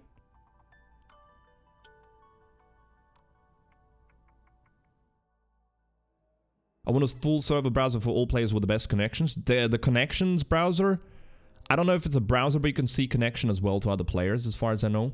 What I want is for them to ditch the shift system. That was the big Achilles heel. Like, all of the problems for almost what felt like 2 or 3 weeks since after Borderlands 3 launch were due to the shift. Just constantly going down, glitching, etc. That most certainly ruined a lot of people's first impressions of the game. Well, we'll see. I don't know who were the community managers around release of Borderlands 2. But, I mean, at this time, at least I know a couple of them. Not personally, but, you know, I know of them online, etc. I've had some conversations. And I do know that they're listening, they're reading tweets. But I don't know how much of that actually is being gathered as information and fed back to, like, some game directors, if at all. No clue. I guess we'll see.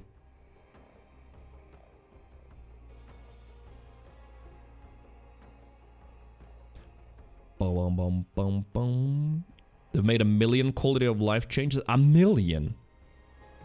I've just got a slight suspicion you might be exaggerating. But I know that there's plenty.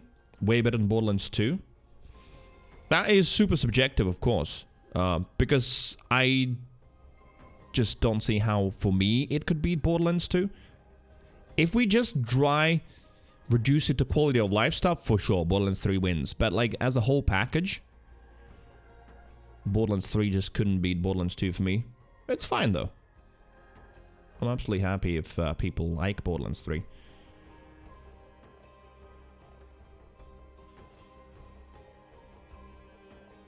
But that's something we'll see, since I'm going to do a full playthrough now. I haven't played... Well, let's actually check. So when was the last time? And it's quite possible that I might have booted it up just to do like a performance test for some GPU changes that I've done. Borderlands 3.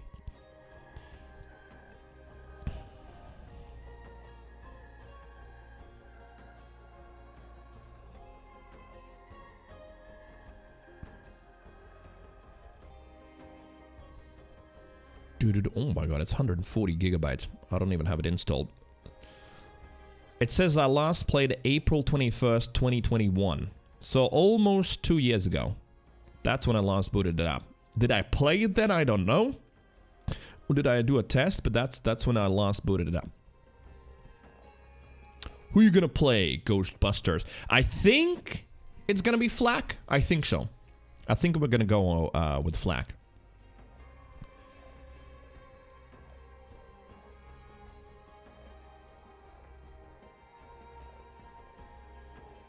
Did you ever do Chaos 100 in Wonderlands? No, I didn't like Wonderlands at all. I did one playthrough, and then I started another one and I couldn't even finish it. I just didn't enjoy it at all.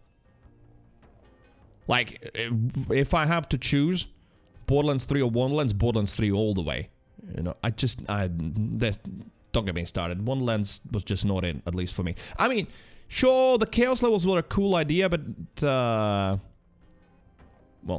never mind. The game has changed a lot.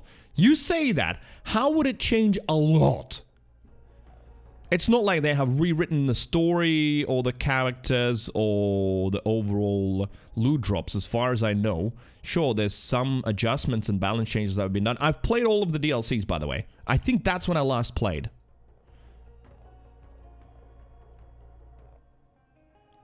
$17 raid bosses. Well, added in the last 2 years. 17. I don't remember anyone talking about it on Twitter. There was like 1 or 2 raid bosses that we fought. I think so. Oh yeah, because what's his name made a return from Borderlands 2.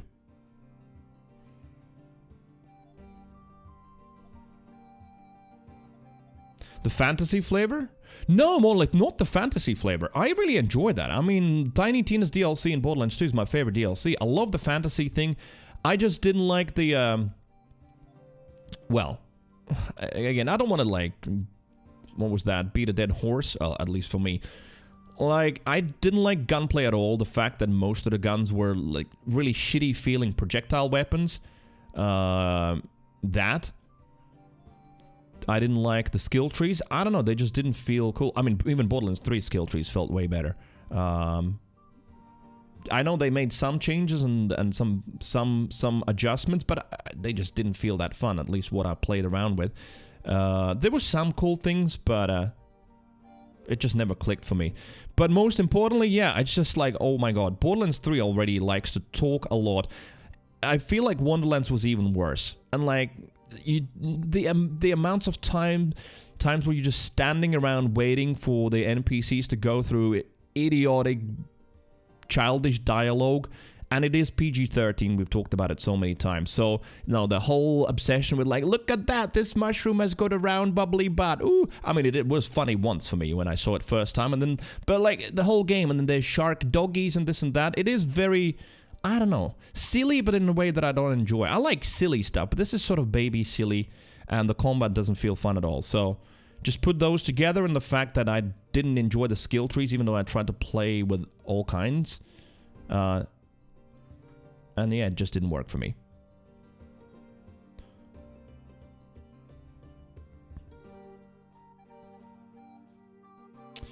Had a hard time adjusting to guns at first as well. Failed off. I got used to most of it. But yeah, see, I would ask the question, why would you want to get used to it? Well, then there must be something else that you enjoyed in it. Because for me, it's like, well, I enjoy shooters. I want to shoot some guns. If I really have to look hard and not enjoy the gameplay because I have to really try and find a gun that actually shoots bullets or is hit scan, or at least decently fast projectiles without an arc. Why? If the story was there and really awesome and cool skills, maybe. But the rest of it, as I just said, didn't tick the boxes for me either. Again, whenever I express my opinions, because how toxic internet can be these days, I always feel the need to add the fact that it's fine if someone else likes it. I'm not saying it was a bad game. It just really didn't vibe with me at all. So, it's not a game for me. Same for Borderlands 3.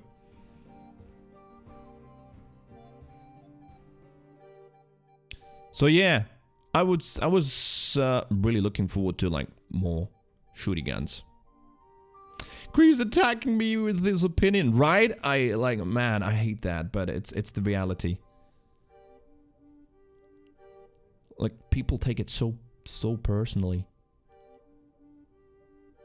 I really enjoyed the addition of spells. That was a hit for me. I mean, it was cool. I feel like it was just renamed grenades after all. And sure, definitely more fancier, but spells did take the grenade slot, right? But the childish humor? Yeah, I mean, that's a difficult one, right? It's such an individual thing, humor, and even when we talk about childish humor, because even if you look at Borderlands 2 or 3, I mean, a lot of the humor is childish. Is shit or dick related or pussy related humor childish? It sort of is, I mean... But somehow the Borderlands 2 and even some of the 3 hits okay, but Wonderlands just didn't at all. Especially that part where you have to wait for Torg and the whole boat sinking, all that, and it's like, oh my god. It's like a solid half an hour of doing nothing but waiting for them to play their little school theater thing in a replayable game. Yeah, I mean, it's bona farts, right? For example, that mission at Borderlands 2 with the bona farts. It is silly. But, like, overall, if you look at it as a package, I think that's important. Because we can dissect in all kinds of ways. But for me, as a whole package, it just didn't work. It had too many negatives. Like, did I like the Chaos Levels idea? For sure, yeah. I did.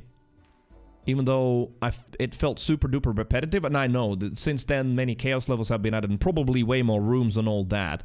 But, it's a weird one. It just didn't work for me. So, why force it? Bonus rated T says it all. Exactly. Yeah, I agree.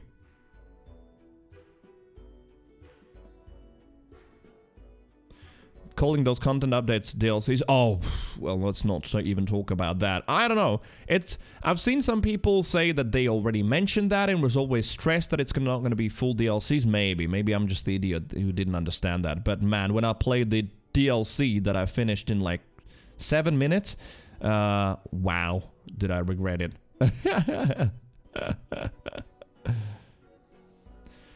Dad walks in, sees you playing a game with a muscular man called Fairy Punchfather.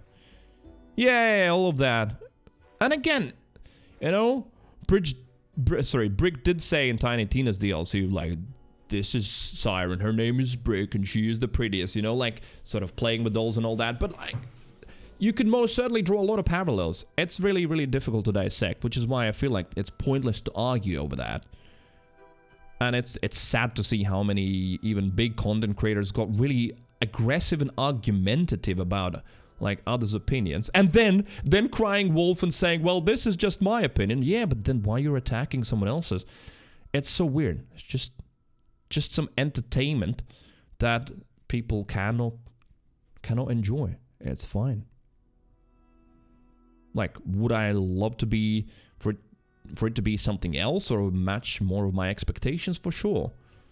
And am I allowed to be upset by that? Sure, yeah. There's no reason to attack someone else, but I most certainly will say, yeah, I don't like it. I didn't like this or that. Yeah. Very mild. This is my poor feelings.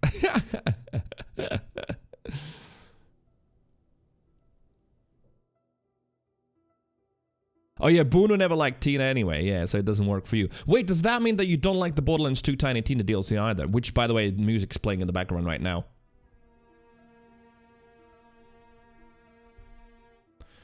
Siri says, please watch your language, everyone. I have a hamster watching the stream now. Oh, what a hamster's afraid of. We could Google like some sort of a hawk sound.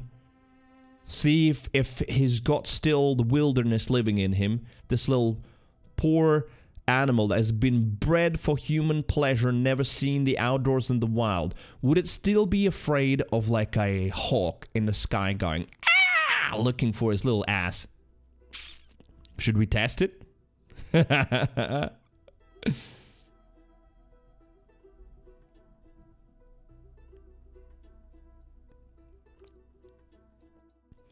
bum, bum, bum, bum, bum. I like the Tiny Tina DLC, the pacing environment, the gameplay, and the loot, but just don't like her. I see. Yeah, okay. Yo, Chucker, what's up? Is that how you feeling today? Wait. Man, I have to go to a doctor. That coughing is not good. Hasn't stopped.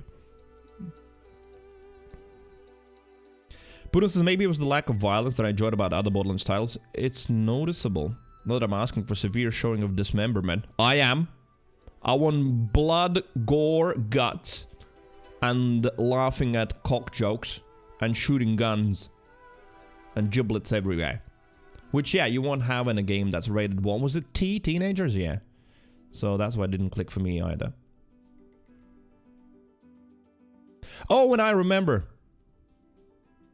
Yeah. Well, it sort of relates to the skill trees and how I didn't enjoy them, because the class mod system as well, and the way class mods were and what they boosted, I just didn't get that kick and excitement that I had in Borderlands 2 or the pre-sequel. The way the class mods can give you +5s, or even the purples or blues, where you can have a +6, +5, and have some pretty interesting, very specific builds that one class mod can just create.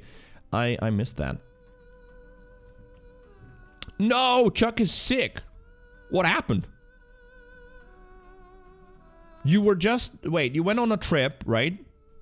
You swim in that cold water that you posted a video of, and you just missed it. Like, half an hour ago, we were talking about all the illnesses and what everyone has. Sure, it was mostly about mental stuff, but still. It was like, you know, let's play hospitals in Twitch chat. Nasty cold. I get sick when I travel. Oh, is that a thing? Plane flights? Those are known to, like, diagnose me, Chad. You're a big mouth.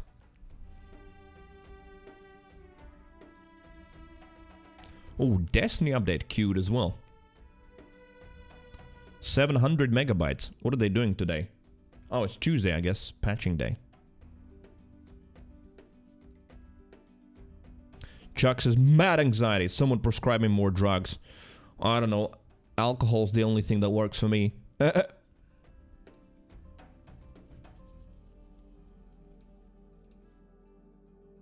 Right. Today I learned something. Yeah, Munchausen's by internet. Interesting.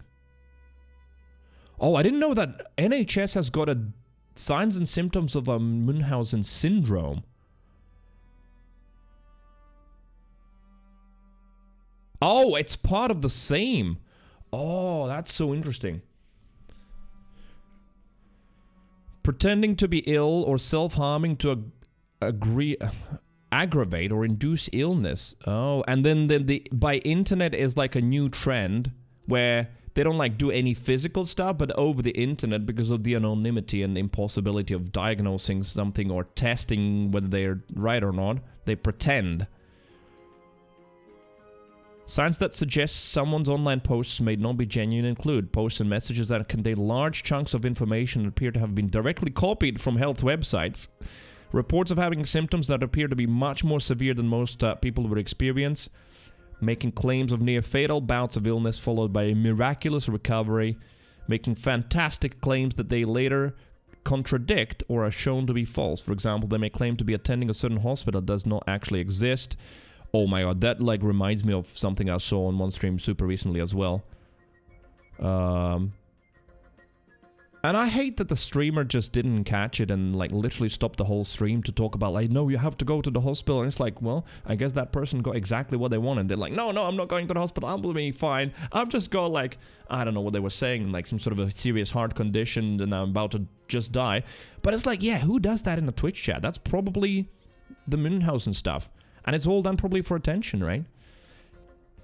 Claiming to have continual dramatic events in their life, such as loved ones dying, being a victim of violent crimes, particularly when other group members have become a focus of attention. Oh, yeah. So when the focus shifts away from them, they just have to come up with some crazy shit to, like, get the focus back on them. Pretending to be unconcerned when they talk about serious problems, probably to attract attention and sympathy. And other people claiming to post on their behalf, such as parent or partner, but they use exactly the same style of writing. Damn.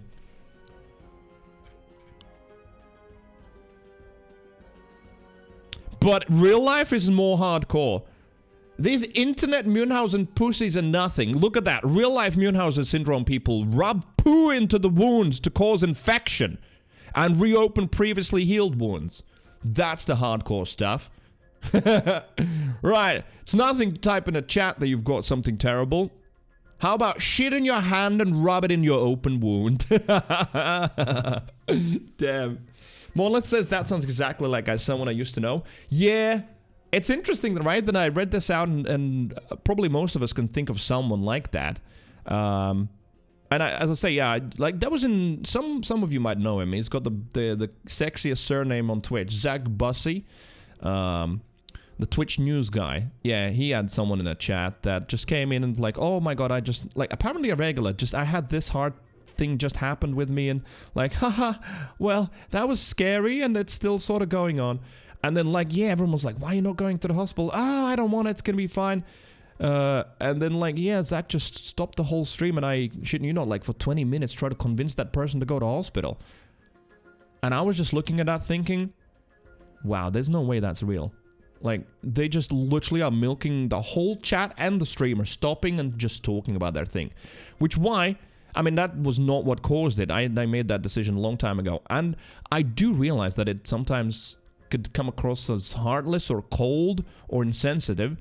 It's not that, and I don't mean to do that. But, like, often I would read a message in the chat that's, like, dramatic or bad or well, it's called, I don't know if it's a derogatory term a little bit, but, you know, if it's trauma dumping, I will often just skip over it and pretend I didn't see it, and usually that's the best strat, because at the end of the day, yeah, I get it that sometimes for some people Twitch chat might be the only place where to ask for some sympathy, and I get it, we're humans, we need hugs and sympathy, but man, it's so weird. You're running a show, you're talking about silly things, you're laughing at some Borderlands stuff, and then like someone comes in and says, well, my mom just died, and it's like, fuck.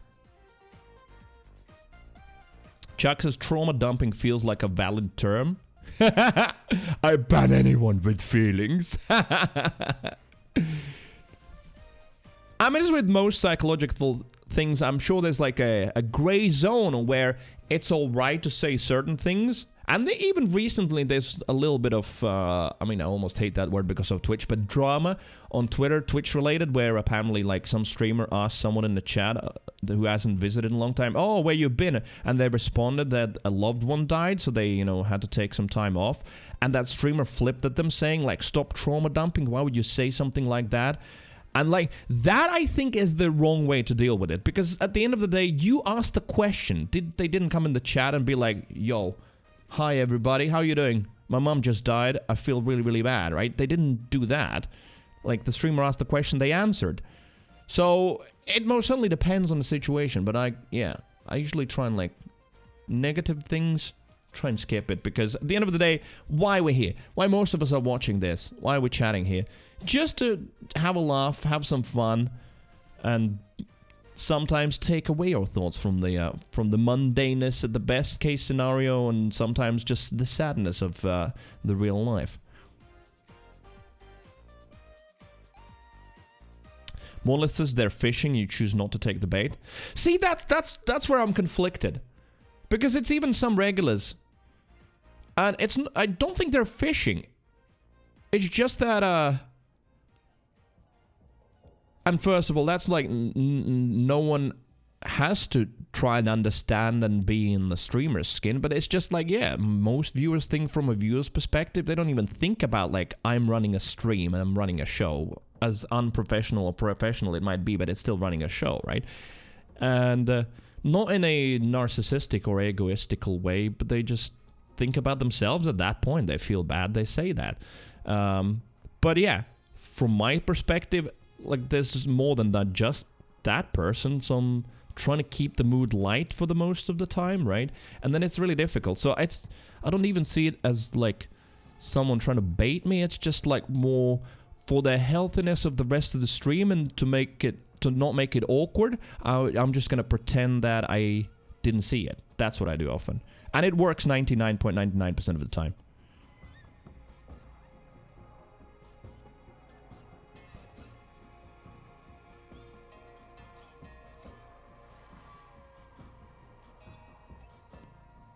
Chuck says, finally backfilled manager position, so I'll be able to chill more. Wait. Good news, finally backfilled manager position. Oh, wait, were you doing someone else's job as well? Were you, like, swamped in work? I'm just catching up with chat, since I went on a little bit of a monologue. And Chuck about alcohol and anxiety says, alcohol is funny, makes you feel better, but can make you feel worse on the same note. Serves me better as a special treat, same with weed. I'm with you on this one. And I still go for it, because that's how we are. Weak. Like, what I mean, yeah, alcohol makes it, for me, it makes it feel better for that evening or night, but then the next day it makes it feel worse. So you get like a little bit, I can sort of dissolve my anxiety and feel super chill and relaxed, but then the next day I get double anxiety, and that fucking sucks. But I still play that game.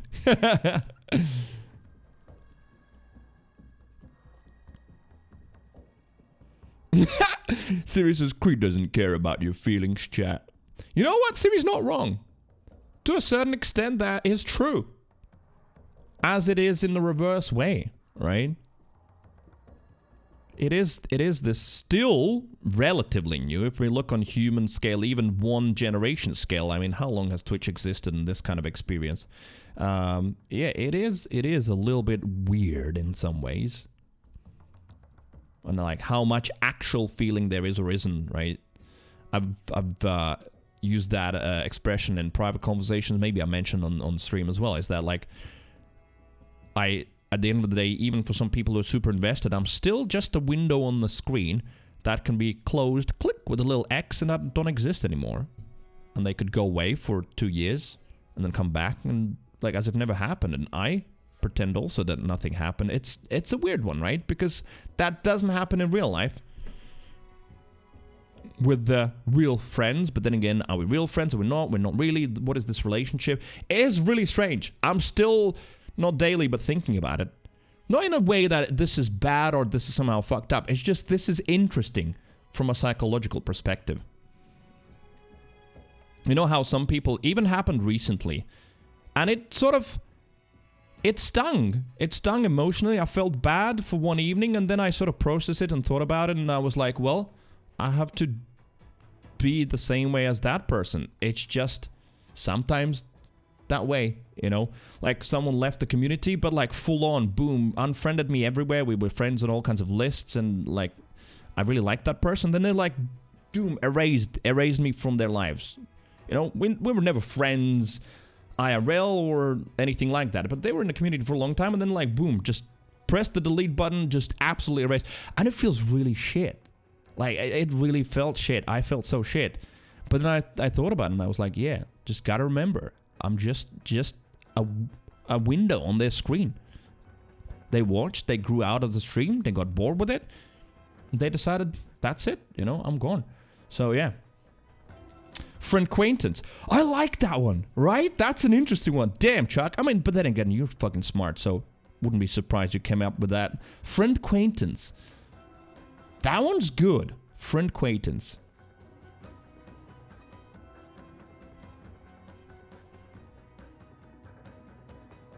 Series watching for Dado. You wait! It's coming up. We've got a Destiny video. Yes, Dado video. I'm gonna watch it. Chuck says a lot of folks don't have friends to talk to or a therapist or anything. No outlet. Discord channel we have is the same thing. I think the Discord channel is an overt place for it, so it's more healthy than here. Yes, because the Discord channel is not linked to a live show that's happening right now, right?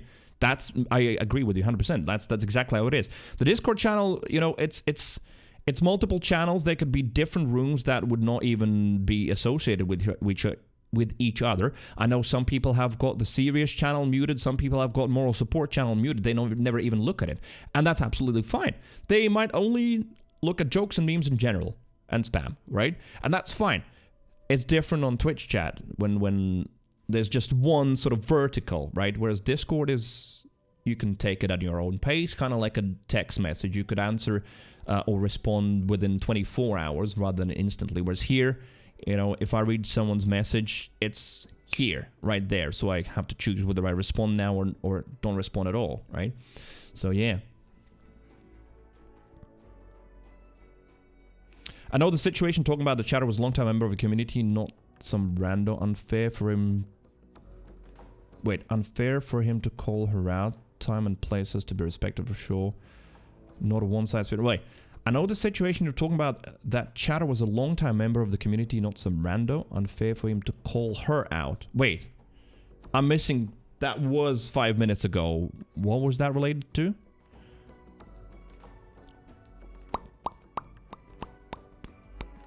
Seriously, I'm gonna go and download Apex Update. Do it! It's Tuesday, video game update day. Yeah. It's a snake eating its own tail when you treat anxiety with alcohol. Yeah. I'm happy to say, though, that I drink a lot less than I used to. I still fall in sometimes, but usually I think it's just bad habits and not knowing how to spend time. But even then, like, the recent event was I don't know if it's the final nail in the coffin, but it most certainly is progress. I don't know if I said that on stream or not, but basically Gatis, some of you know. Bunu knows Gatis for sure. She will always remember him topless behind me on stream in London. But, yeah, like, he visited from London again. So I got really fucking drunk with him when he came over, like, almost a year ago.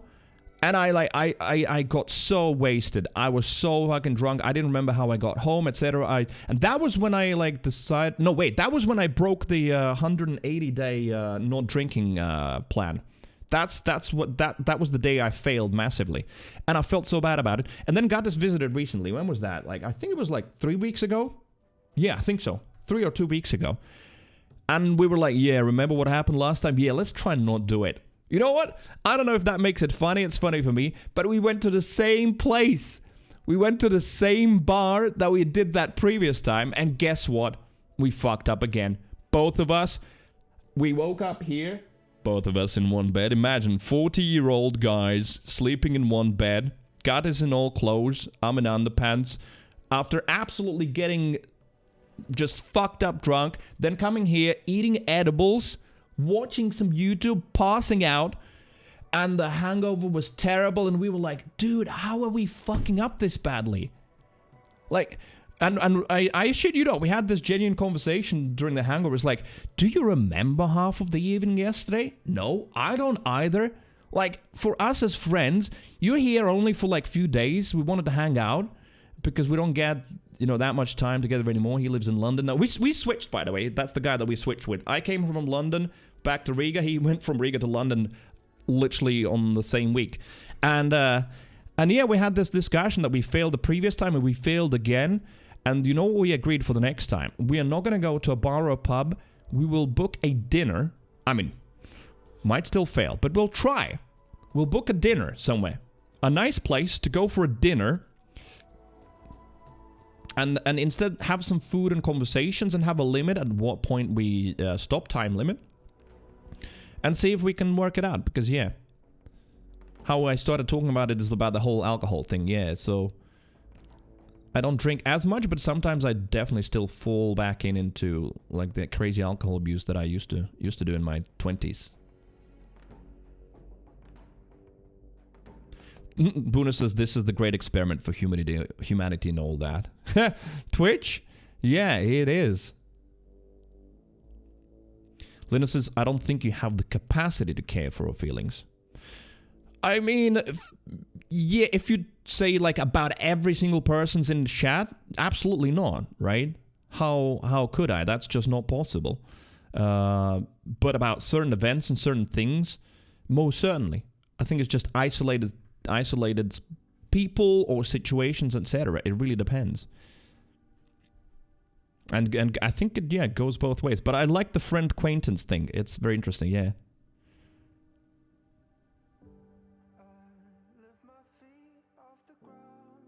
Senses you're not just a window on my screen, nor everyone in chat is some text or person to me, and yeah, I do have feelings towards not loved ones, but you got enough for that. No, yes, and no, I get that. I don't mean, and I want to make myself clear. I don't meant to say that, like, for all of you, I'm just as, you know, a picture on the screen, you could close it. No, what I mean is, like, for a lot of people. Sure, there's certain people who just have, you know, they've gotten used to the stream, just like I have gotten used to switching on the stream and seeing certain people in a chat, and when I don't see them, I think, what's wrong, right? Are they all right? Did I do something wrong? Have they gotten bored? Stuff like that. So there's most certainly there's a lot more to that. So don't get me wrong. I don't mean like you, Sen, or Chuck, or someone else like that. But for, I would say, an overwhelming majority of people that sort of come and go through the channel, yeah, it is just like that. Yeah, it's just a picture or a video on the screen, and, you know, I got bored of this guy. Even after like 3 years, click, you're gone. Or sometimes it is, yeah, like that infamous thing about like when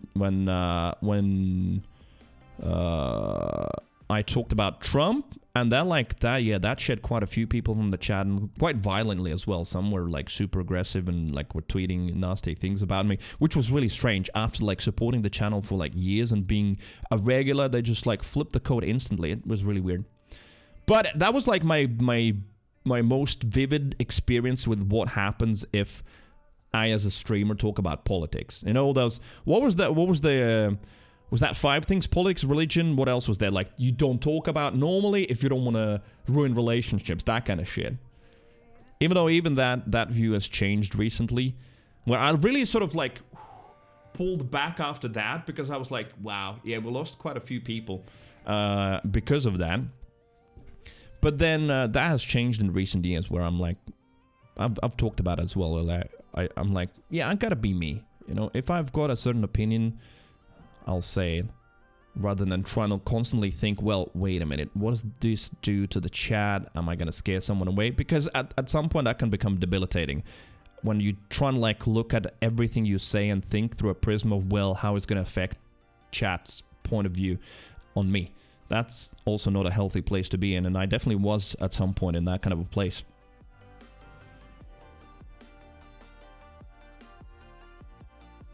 Bruno says, I was sort of bummed you were not drinking when you were there, but I understood your mission. Yeah, I'm sorry, Bruno. Next time. I promise. Let's just do heroin. I mean, let's drink. Yeah. Let's talk about Putin instead. Oh yeah, let's go. What would be the best way to kill him? I see the helicopters from Russia flying above my building right now.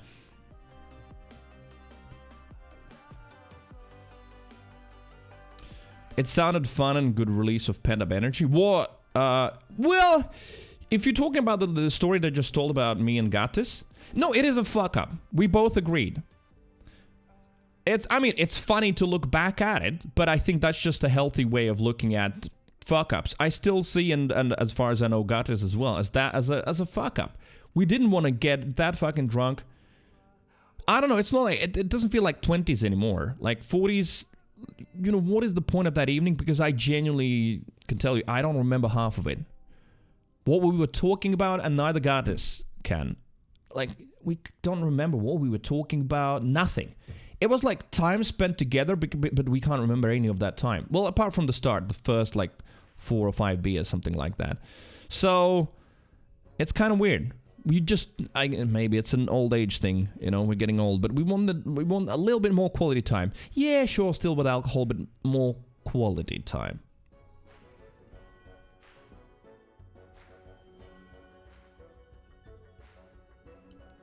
Chuck says, I definitely felt anxiety about not getting to be here as much.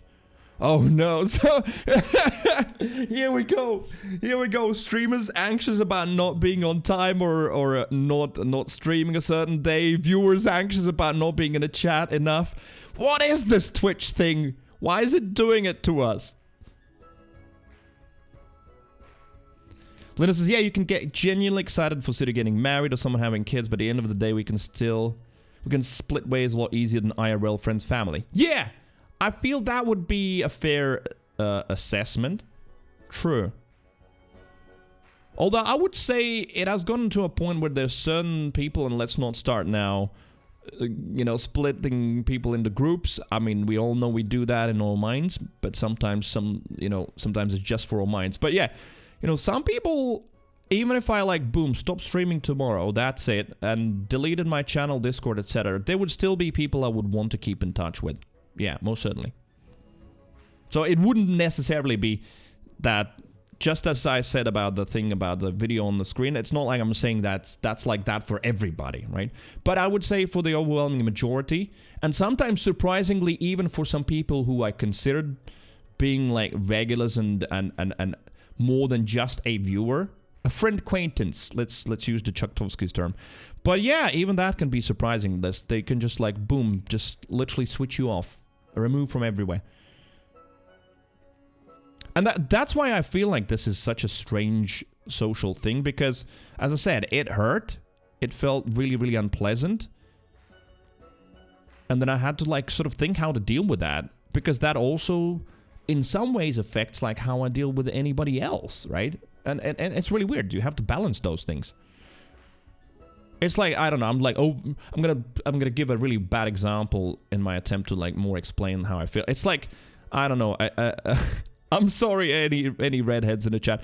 A ginger guy robs you at gunpoint, takes your money and everything. Like, what do you do with all ginger guys for the rest of your life, right? Sort of that kind of a thing, right? You know, you might have like a fear now of them, but is it logical? No. So you're trying to, like, you know, you're trying to like balance things out.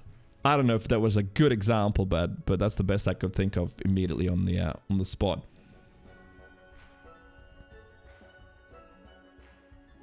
Chuck says Trump brings out some nasty identity attack shit behavior. Yeah, but you know what? I can blame myself partly as well, Chuck, for that one. I don't think you were there when that happened, maybe, or correct me if I'm wrong. But on the other hand, I can see how I myself as well was very combative in that sense. You know, I just came out sort of just blanket labeling anyone who supported him a certain type. And I do see, looking back, that as well, it was way too sort of generic, you know? As much as I don't like him and all that, but hey-oh. River under the bridge, or water under the bridge.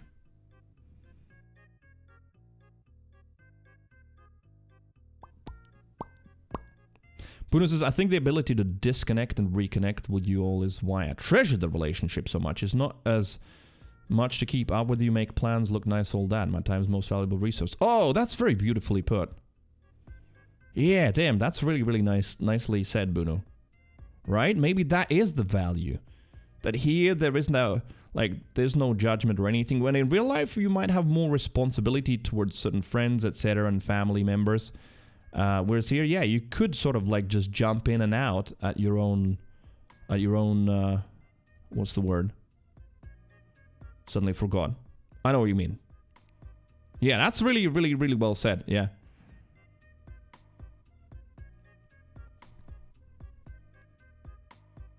You hung out with a Wisconsin lady and didn't smash beers. Crime. Yeah, it has to be sorted.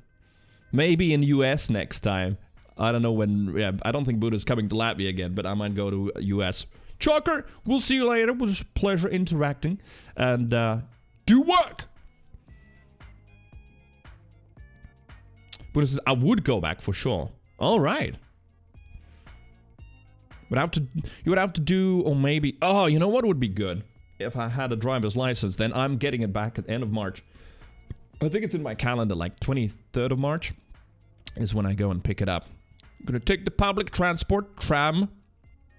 Actually, no, I have to take a bus and a tram because it's on the other other end of the city, so it's gonna be an hour and a half journey to get my driver's license back. Then I'm gonna get it, and then I have to start making plans on how I'm gonna get Frankie back together, like just the basics. I was saying earlier today, like, not using a car makes it age more than using it. It's kind of crazy.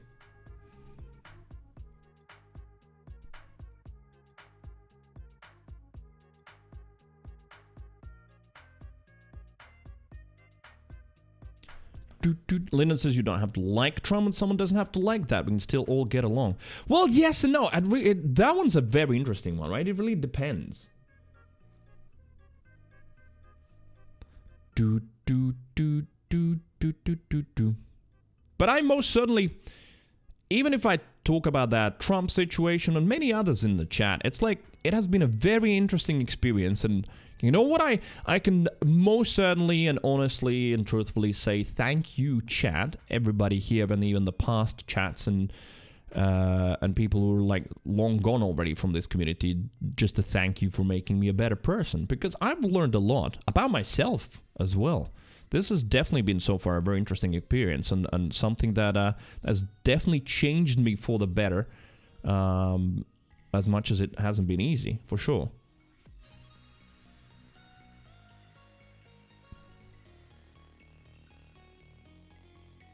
Vermont says, I come and go on Twitch a lot. Sometimes I binge watch for a month and then get distracted by a game for another month ad infinitum.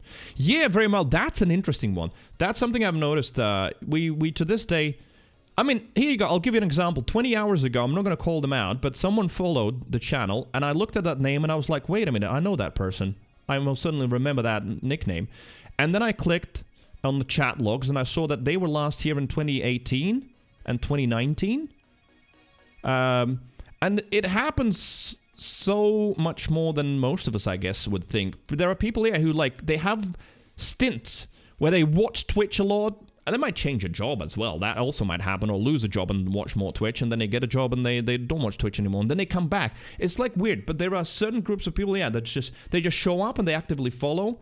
It might be a game that I'm playing that they like, but sometimes it's just independent of that. They just show up, and then they disappear for a long time, and then they come back. But I've been streaming for long enough to also have this weird situation, yeah, where we've had a couple of people who literally have just finished studies while watching this channel, and they had a lot of time, and then they, then they entered the big grown-up life, and then they start working a full-time job, and they just don't get to be here anymore. And it's bittersweet, because I'm happy for them. But of course, it's sort of sad as well that they don't, they're not here anymore. Moltron says, that's me, hi. Oh yeah, no, but Moltron's not the one that followed 20 hours ago. Moltron has been hanging out already for some time now. But yeah, true, you also were like gone from Twitch completely, for the most part.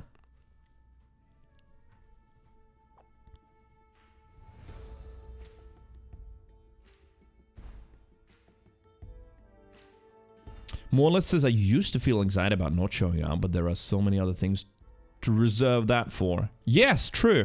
Especially, I don't know if it helps anyone, but like apart from like super duper regulars, I hope it doesn't. Now I'm overthinking, but like I hope it doesn't make anyone feel bad either. It's like it's not like I can remember everybody and what day they were in the chat. It's just impossible. So if someone is not in the chat for like 2 or 3 days, I wouldn't like notice. If they just disappear. Just like the example that I gave recently about someone who, like, erased me from their digital life completely, I didn't notice it for some time because, like, that's just how it is normal. Sometimes people just don't show up for a week or two and it's fine. They might be on a holiday or something like that. But then at some point it's like, wait, I really haven't seen them in a long time. And then you go and look and you realize, oh, shit, yeah, you've been erased. Give yourself credit, though. You do way better than most streamers at that. At what?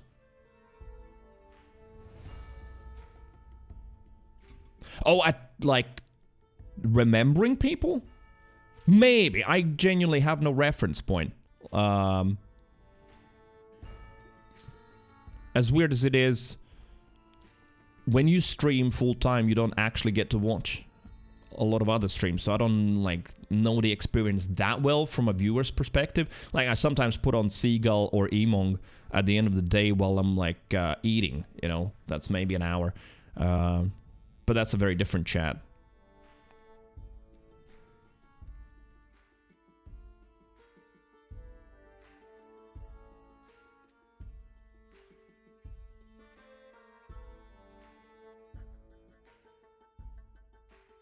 Buddha says, I'll come back and you have drive me around instead. I'll pay you the $500 fucking dollars I would pay the government. Oh no, yeah.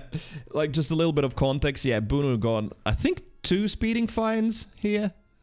And because it was a rental, you know what rental agencies do. Those grown-ups in the chat who have rented a car in another country, it's like they obviously pile on their own fees, management fees for, you know, copying, scanning, sending over the documents, paying the fine for all that. So it ends up being double the amount. Oh yeah, there you go. Demuno says they doubled it, fuckers. So, and unfortunately, that's all written in the contract and terms and conditions in the small fine print that none of us read when we rent a car because it's impossible. It's a full A4 sheet and size 8 font. You know, terms and conditions, you just sign that you've read them, because otherwise we wouldn't be able to go with on a normal life. Yeah, it is unfortunate, and I would be happy to drive you around. I love driving, so it would be awesome. Yeah. No, the speed limit signs in Latvia are the fucking problem. I mean, I think we talked about that. Yeah, you said in the US you do get way more reminders, way more signs to remind you of what the speed limit is. Yeah, I do remember. Because yeah, like for example, if you enter a like a small village, you will get the village name, and it's gonna be a sign, a horizontal sign on a white background with a black border around it and with black letters. That's when you enter the place, and then when you exit it, you'll see the same sign with just a red line across. There is no speed limit sign, but you have to know that that means that it's 50 kilometers per hour. That's just, you know, our highway code. And like when you live here, you sort of don't even think about it. You just know it. That there isn't an extra speed limit sign saying you're entering this area 50 kilometers an hour now. You just see that sign and you know it's 50 kph. But what I can recommend any tourists is really just use Waze. Google's Waze. W-A-Z or Z, whichever one you want to pick. Waze. It's a fantastic app, navigation app, and it has an option to just put on speed limit always, and 99.99 of times it will be correct, and it will show you the current speed limit.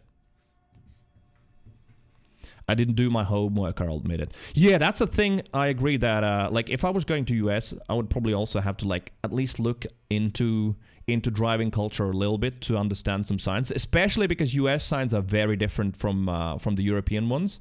Like your speed limit signs are completely different, the way they look, all that stuff. They're different shape, form, blah blah blah. Even like when you're showing the area that you're entering, it's different colors. So I can understand how you would just sort of forget that you've entered a village and just drive through it on highway speed.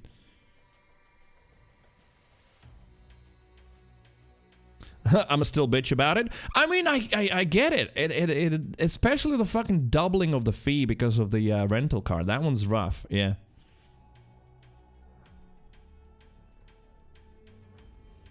Vermont says in the UK, I just assume everywhere except motorways, dual carriageways, it's 30 miles per hour. Well, yeah, you say that, but then like on certain roads, 20's plenty. Oh my god, I hate that initiative. But yeah, 20's plenty, all that shit. But then again, still, UK has got roughly the same road signs as, for example, Latvia. So it is a lot easier to, for example, come from UK and drive here. You would recognize most of the signs just fine, right?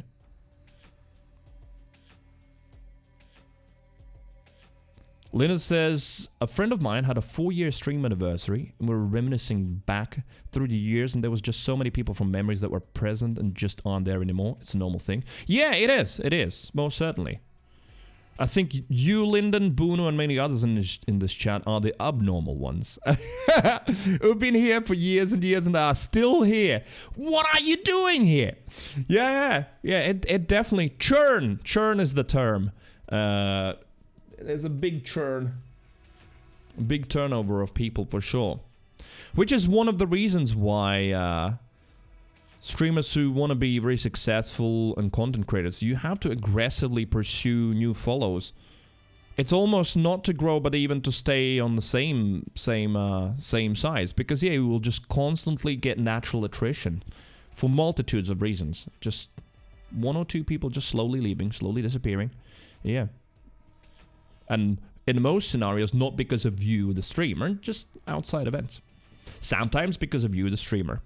They might have like read something you said or a certain tweet that you tweeted, and it's like, yeah, I fucking hate that. How could I even watch this person ever?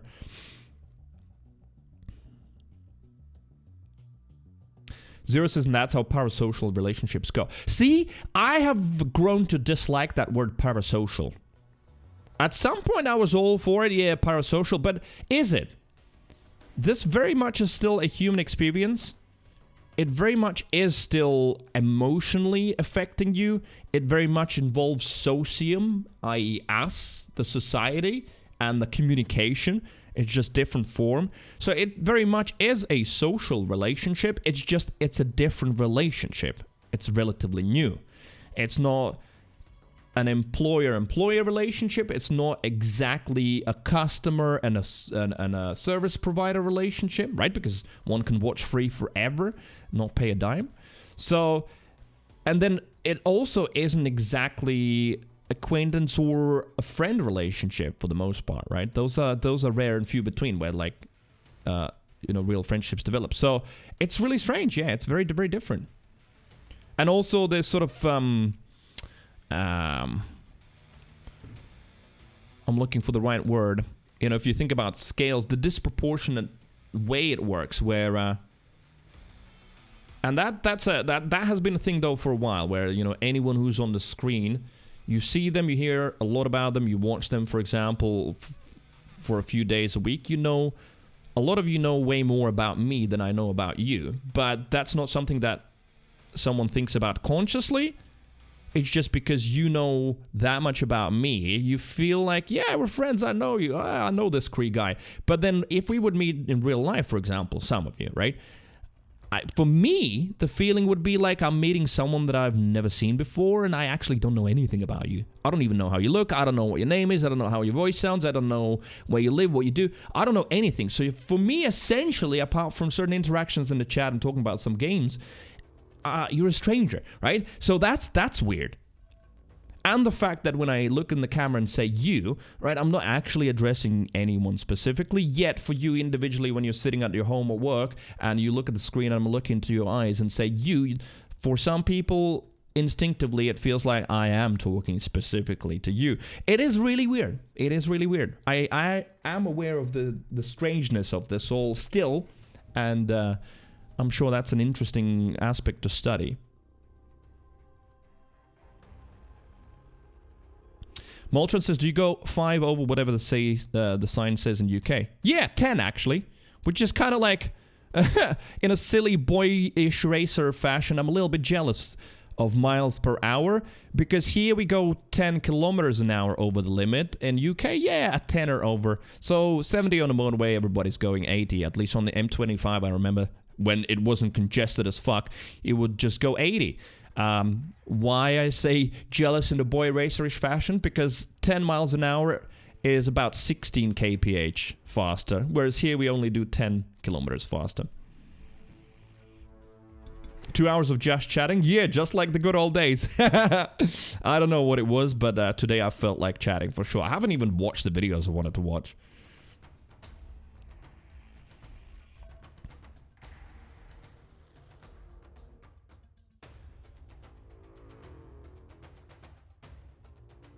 Vermouth says, when the police ask, why are you going so fast? You say, because I had my foot on the accelerator. Nice, yes. Senses, I believe we have quite a lot of speed limit signs. They're all over the place, if you ask me. Oh yeah, I can imagine like the older European countries will have that. Here in the far east side of the Europe, in the post-Soviet countries, yeah, well, what countries don't have the budget? Well, yeah. So you sometimes don't have enough signs, but also, I just realized, I was just, what was that?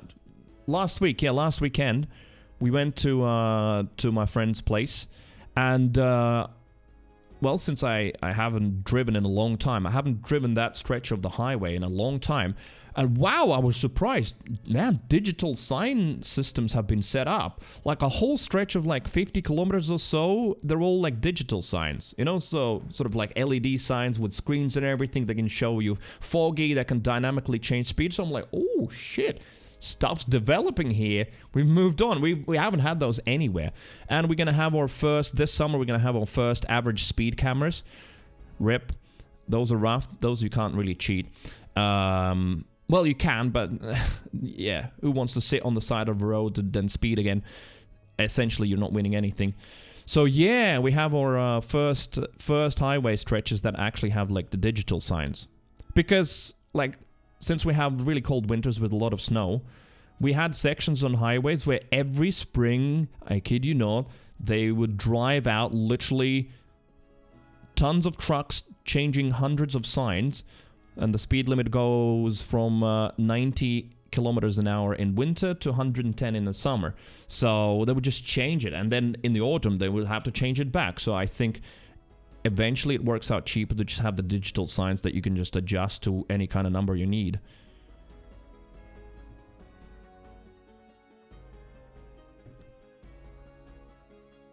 Vermount says in UK there's also the 10% leeway as far as I know. Yeah, that one I think it is to do with speed cameras and radars. Yeah, like the 10% margin of error, that sort of works everywhere.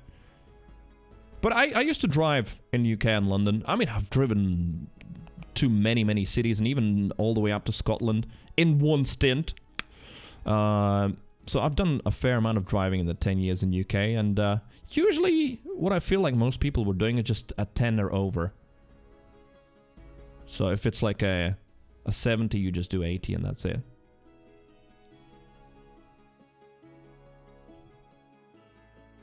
Bonus is my only regret is being a lurker, never talking for like 2 years in the channel.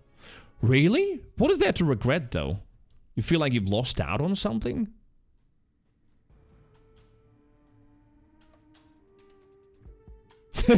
Lyndon about the ones that haven't left the channel says we're just crusty pieces of burnt shit stuck to the bottom of the pan that just won't churn out no matter how long you run the water. Oh, bonuses because it would have been way more fun to get everyone, get to know everyone better earlier. I get it, yeah.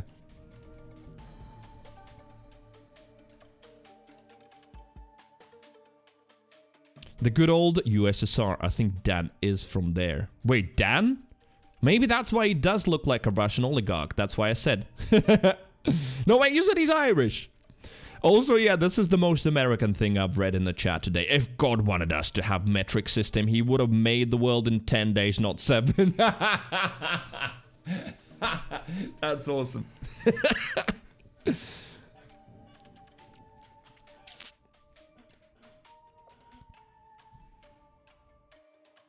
Vermout's furthest I've driven is from London to Brighton. Oh yeah, Brighton, we actually drove to Brighton with Anna quite a lot.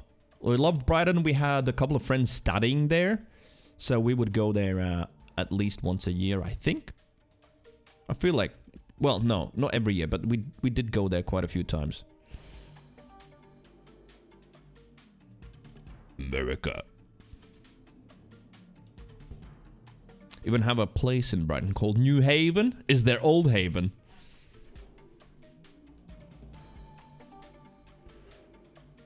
For a second, I was like, wait a minute. Why do I have ADHD symptoms on my... Oh, yeah, because we were talking about it earlier. That's what happened. Ooh, wow. I can see that Just Chatting has been going for a while because I had Twitter in the background and like, man, so many new tweets.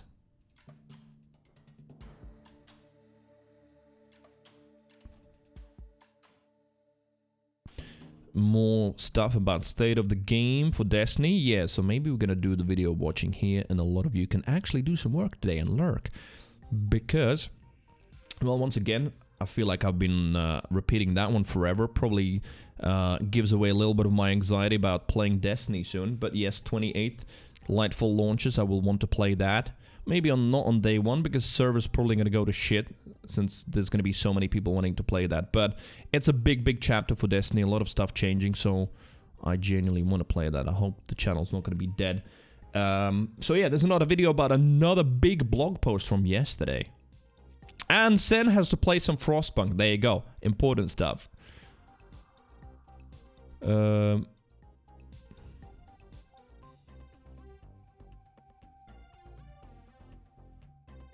Oh, damn it to hell with like just big forehead take. Really nice. Borderlands 4. I told you Borderlands 4 talk has been active the last few days. Borderlands 4, but it's the good shit from that we love from Borderlands 2 with the Borderlands 3 quality of life and actual equipable melee weapons like from Tiny Tina's Wonderlands. Boom. 100% this. I agree. Word.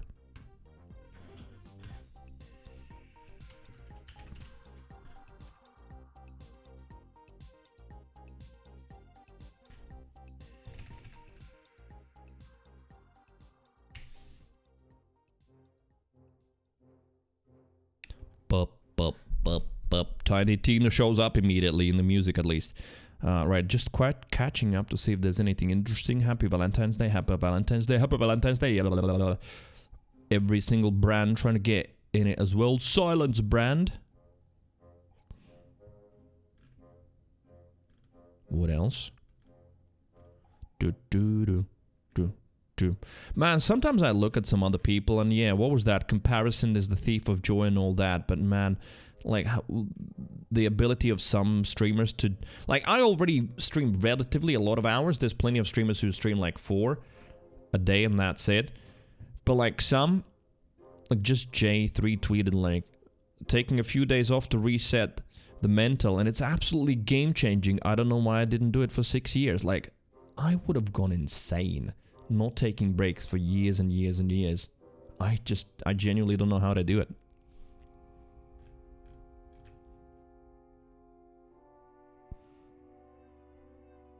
Discord is adding video screen sharing and live text chat to stages. Oh, okay. Yeah, I feel like Discord's gonna try and move into live streaming like... Well, they're already doing it. It's just sort of like, currently it's up to 300 viewers, all that. I bet at some point it's gonna be a separate website, don't even need a client, blah, blah, blah. And Twitch 2.0, here we go. Which is good. We need a competition, more competition.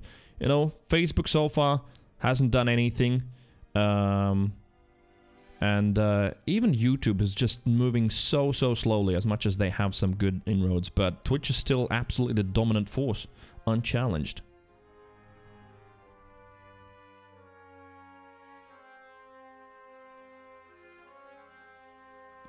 Right, what else? That's it. I've caught up. And now...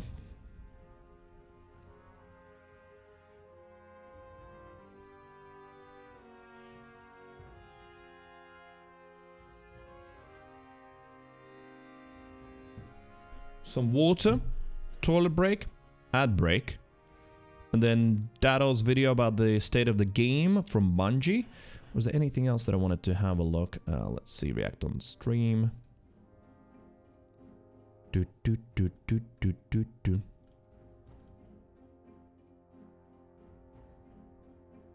React on stream, there you are. Oh, daily dose of internet. And yes, Video Game Donkey's video about Harry Potter and the Forbidden Game is the title of the video. Maybe that too. A little bit of React Andy stuff. Bup, bup.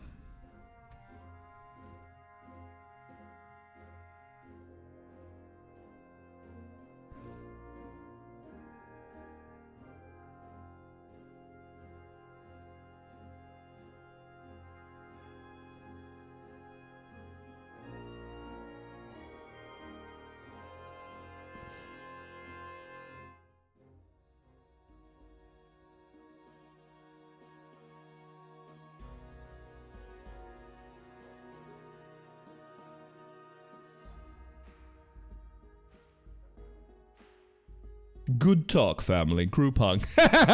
Yes, yes. Right, I just had the ADHD symptoms open, and I just sort of like thought, well, let me scroll quickly through them.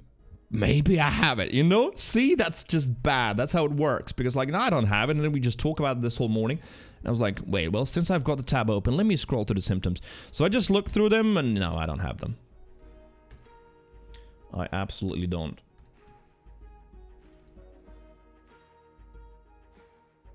Right.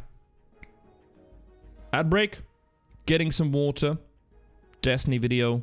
Daily dose of internet. And then we'll see if I even have time for Borderlands 3 today. Genuinely. Since I started so late and it's already 9 PM here. We'll see. Or I just keep React-Andying maybe to something else as well today. Oh, we could look through some mods. Yes, that. We will look through some mods. Raven Jim is just a madman. He's compiled like a... I'm not even kidding. Like about a this long Discord post. With like all kinds of links for me, with all kinds of quality of life mods for Borderlands 3, so we'll have a look at that too. Be back.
Right.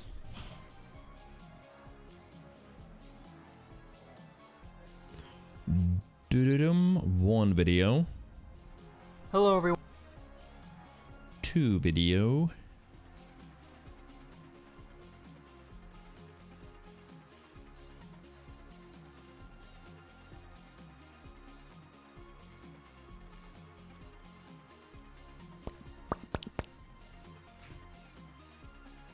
Donkey's video.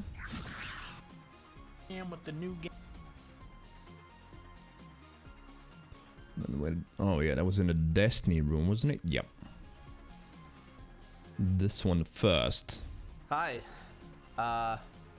Figured this is somewhat of an appropriate time to go face. Lightfall and the year ahead. Thoughts of the state of the game 2023. So, oh, that was a big article. I didn't realize that they're going to talk about the future that much. All right, that's really cool. That is really, really good. Face cam. I have a full script in front of me. I'm just going to be...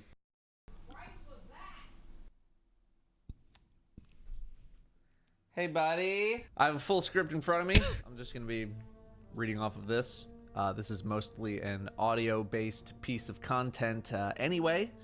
Otherwise, you'd just be looking at random GM Nightfall gameplay. I apologize ahead of time. This is probably going to be a long one. So here we go. Also, evolvepcs.gg. Get yourself a data computer. Check the links in the description. Data computer. All right, let's go. So, I did have a Dado's thoughts on Destiny going into 2023 script mostly written, with the main concept of the video being that 2022 basically just felt like 2021 when it came to the issues that I had with the game. But I think that's going to get put on hold as Bungie dropped another article. But this was no ordinary Lightfall article. We're talking a 5,300 word pseudo state of the game the hell? type article. That long? I didn't realize. I genuinely didn't look at the article, but I was like, I'm sure someone's gonna make a video on it. OC, good evening. Thank you for the bits. Enrich our content and Good connect evening. our Ooh, Sideslong, still yours. all the things that Bungie is planning on working on over the Lightfall era of the game. Let's start with expand imaginations. One big thing Bungie is working on for Season of Defiance, which is what Season 20 is named. Season of is Defiance. reducing Okay. complexity of progression systems. Bungie plans on making some changes to bonus chests at the end of seasonal content. For example, they're also getting rid of umbrals and umbral energies. We've talked about this. So if you want to focus an engram, you just need Glimmer and a seasonal engram, which will be stored on vendors going forward now. So there's no more micromanaging your engram inventory. No more holding big stacks of seasonal currencies either. Instead of spending currency to unlock a chest at the end of an activity, you will get a key. These keys will drop just during playtime. This was done to make the process simpler, and it is also a part of the goal to position the bonus chest as a true bonus item, not what inevitably becomes the main reason you run a seasonal activity like in the first place. Like the You won't get a key katana in every the time you background, do I an just activity, noticed. But to compensate, they're buffing the main loot chest that you get at the end of a seasonal activity to make the bonus chest actually feel meaningful. Keys can drop from seasonal content as well, meaning you won't need to run the Strike playlist or go into Crucible in order to get them. Bungie is also renaming a lot of items to be simpler to understand. You know, maybe more things like Defiance Key and less vestiges of... Oh my god, I couldn't even remember it. Oh, I'm so glad he's saying this, and I'm so glad Bungie is doing that as well. I know, I've just been whining about this forever. And Vestiges, I think, is the worst one. Exactly. Just call it a chest key, that's it. Awesome. These keys will drop just during playtime. This was done to make the process simpler, and it is also a part of the goal to position the bonus chest as a true bonus item, not what inevitably becomes the main reason you run a seasonal activity like in the first place. You won't get a key every time you do an activity, but to compensate, they're buffing the main loot chest that you get at the end of a seasonal activity to make the bonus chest actually Sorry, I went back a feel little bit too meaningful. much. Keys can drop from seasonal content as well, meaning you won't need to run the Strike playlist or go into Crucible in order to get them. Bungie is also renaming a lot of items to be simpler to understand. You know, maybe more things like Defiance Key and less vestiges of... Oh my god, I couldn't even remember it. Vestiges of Dread from Season 17. That was a real moment that I had writing that script, by the way. Or like map coordinates, or like whatever else it was. It's just key is key. Exactly. That's it. It's just a key, and we're good.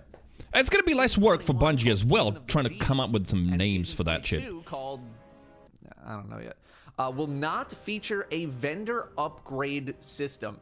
That doesn't mean it's never coming back, but Bungie wants to work on different methods of showing progression and investment in a season.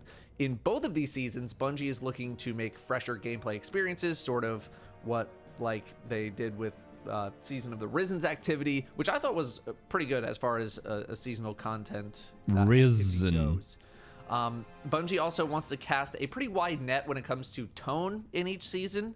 This past year shifted in tone a lot. We went from Season of the Haunted, which was like super scary, spooky, real stuff, to Pirates. Well, we're pirates now. Yeah, that was like, hey, and, you know, they just wanna keep we things pirates. feeling Silly. fresh for every single drop. Sorry about that. As we know, Guardian ranks and loadouts are coming to Lightfall, and Guardian rank will be replacing season rank in terms of the number that you see displayed by someone's character. Instead of showing you how much they've grinded in a season, the Guardian rank number should be more representative of your experience in the game as a whole. When you see someone at the max rank, you know that they've Interesting. probably done All right, that's everything good. the game has to offer. Rather than purchase Next up, weapon 100 crafting.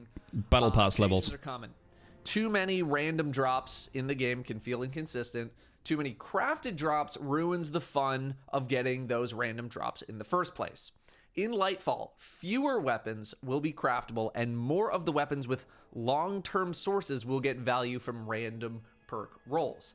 But in order to allow non-crafted to compete with crafted enhanced perks, more weapons will gain the ability to become enhanced, starting with raid adept weapons.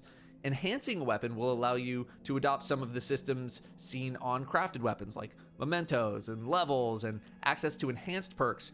But only Wait, with so you the can perks that you'll actually get a have on weapon the drop, but then you can turn enhance it? into a crafted weapon completely. You should be able to eventually bring a non-crafted gun up to the level of a crafted with enhanced perks. Okay, After enough yeah, time nice. investment, I like that. money investment. Sorry, in-game currency investment, not real money. This will roll out with Lightfall Adept raid weapons with Season of the Deep, Season 21. They want to expand on this in the long term to get more guns, but there are a bunch of tech issues to solve first. I'm using my hands a lot. I'm sorry. I like to talk with my hands. When it Why be comes to sorry deep about sight that, though? weapons, That's a good thing, you'll right? Never see a weapon have deep sight on it if it's not a craftable gun. So when you see one going forward, you know it's important. Bungie will also add a mechanic to activate deep sight on any craftable weapon you don't have the pattern for in Season 21. Okay. Next point is bringing challenge back to Destiny. Feels like I have heard this one before, so let's see what's up here. Bungie believes the baseline difficulty for the game as a whole is too low. I would agree. Light 3.0 subclasses not only raised the power of our characters through our subclass choices, but also increased our synergy with weapons. While this makes for a fun experience, it made us really, really strong. Bungie will be keeping multiple difficulty levels in content, Nightfalls, dungeons, secret missions, campaign, etc., etc. Bungie can't just buff enemies because then they'll be too tanky and they'll just one-shot us, but they can't nerf us too much because then it feels like none of the build crafting choices we make matter at all. So what do you do then? Across all aspects of the game, Bungie believes that abilities dominate the game because of potency and uptime. But they ability don't wanna nerf cooldowns. potency, so we're looking at uptime. Yeah. As we spoke about, Bungie is hitting this pain point by nerfing ability regeneration via stats. So tier 8 stats right now will become the new tier 10 in Lightfall. But they're also noticing that enemy combatants aren't hitting as hard as they want. Who would have thought that 40% damage reduction with even more resistance mods maybe would have done something like that. So they're increasing the cost of resilience mods by 1. A minor's going to go from 1 to 2, a major from 3 to 4, putting them on the level of recovery Mods, yeah, I wanted to say as well, yeah. Intellect's kind of a dead stat right now. But that's not all. I did finish reading that paragraph, and I was like, okay, that can't be it. That cannot be it. It is not it. Bungie's happy with the difficulty of base heist battlegrounds, which made it so you would always be 5 levels under the content, no matter what your level is. Sorry, I'm literally just checking my microphone to make sure I'm recording. Probably should have checked that 10 minutes ago. The base battlegrounds playlist in Season 20 will also use this feature. The Vanguard Ops playlist will also get this difficulty tweak, but they're not dialing it up as much as Battlegrounds. This is to make the Vanguard playlist a lot more engaging, which is the nicest way I think you could say that. They're also going to apply something like this to the Neo Muna patrol zones. They don't want the entire game feeling like a legendary campaign, but they do want to beef up some of the more tame things in the game. True. Yeah, if I think about it, yeah, definitely. Then the baseline content definitely felt super duper easy. I get it, yeah. If you choose like some Grandmaster stuff, etc., it can be brutally difficult, but just the base stuff was way too easy. Like nothing really posed any kind of threat to you. I would mostly die due to, like, I don't know, doing something silly or even falling off the map or some shit like that, but not enemies, unless you specifically chose some harder content. That said, you know what? An unexpected effect. I realized that, like, the Destiny music that's playing in the background, it's fine for this video. I, you know, can go through with it. It's normal. A lot of creators use the background music from their game that they're talking about, like Wooly is using the Risk of Rain music in the background of his videos. Used to. But yeah, when I'm gonna play Lightfall now, I probably will pretty much from day one play with my stream playlist playing in the background. This one that we have here. You know, this one with all kinds of Borderlands music, etc. Because the Destiny music, it's way too dramatic and orchestral. It's beautiful, but I realize in longer stints, it's almost as if it takes itself a little bit too seriously. You know, any kind of music can get boring at some point and definitely need to keep adding more tracks to the playlist. But yeah, I think I'm going to do that. Anyway, just my thoughts. That's a big bean, buddy. Oh my god, there's a doggy in the Bungie background also sleeping. plans on Yeah. doing even more experiments this year when it comes to power in Destiny 2. While Lightfall will have a power climb similar to the Witch Queen, in Season of the Deep, Season 21, they don't plan to raise the power or pinnacle cap at all. The final shape will have a big change to the system, but they want to use the Lightfall era to understand more about what can be improved. That being said, Bungie still wants to make sure people have plenty of stuff to sink their teeth into. So let's start with the Crucible. Why not? Bungie added some new modes last year. They're not done with trying to, you know, add more ways to play. Countdown is going to be back in Season 20, along with a respawn version called Countdown Rush. Excuse me, where I got so excited. Where you need to blow up or defuse. I love that he pauses the bombs, music for those bits. before the round ends. Crucible Labs will be back with a mode where the player's sandbox is dramatically changed, like ability uptime, weapon damage, ammo, in a mode tentatively called Checkmate Control. What this is the- not all they have Oh, planned. it's not the main- Bungie thinks that reining in player power and new modes and maps will help PvP. Who's this Meltdown guy? is coming Dado. back in Season 21. That's a Arguably cool the map for, best you new players. Destiny Vex map in Season 22. content creator when it comes Citadel will be to returning in Season talking about 23. Destiny in general and about how the game Still an feels. ongoing process. Bungie doesn't feel like they've hit the sweet spot between fair matches Spot. and good connections just yet. They are continuing to tune that. They want to continue to upgrade the meta systems that make people want to play PvP. They're looking at trials. They want the population of trials to be a little more steady year round and are trying to incentivize it. And in competitive, they want to improve the speed where players go to the rank that matches their skill the most and show why you won or lost the specific number of points that you gained or lost in a match. Next, PvE. Bungie is adding an exotic mission rotator into the game in Season 22. This is going to feature missions from the past that rotate on a weekly basis. You got Presage, you got Vox Obscura, Seraph Shield. They're going to be the first. Oh, that's cool. Yeah, because some of those missions are absolutely amazing and really, really well developed. Like little story missions. The Strike playlist sucks. It's not great. We spoke already about what they plan on doing with the difficulty of strikes, but there's still more. First, they are Oshi, thank you for lurking. Lake of Shadows and Arms Dealer.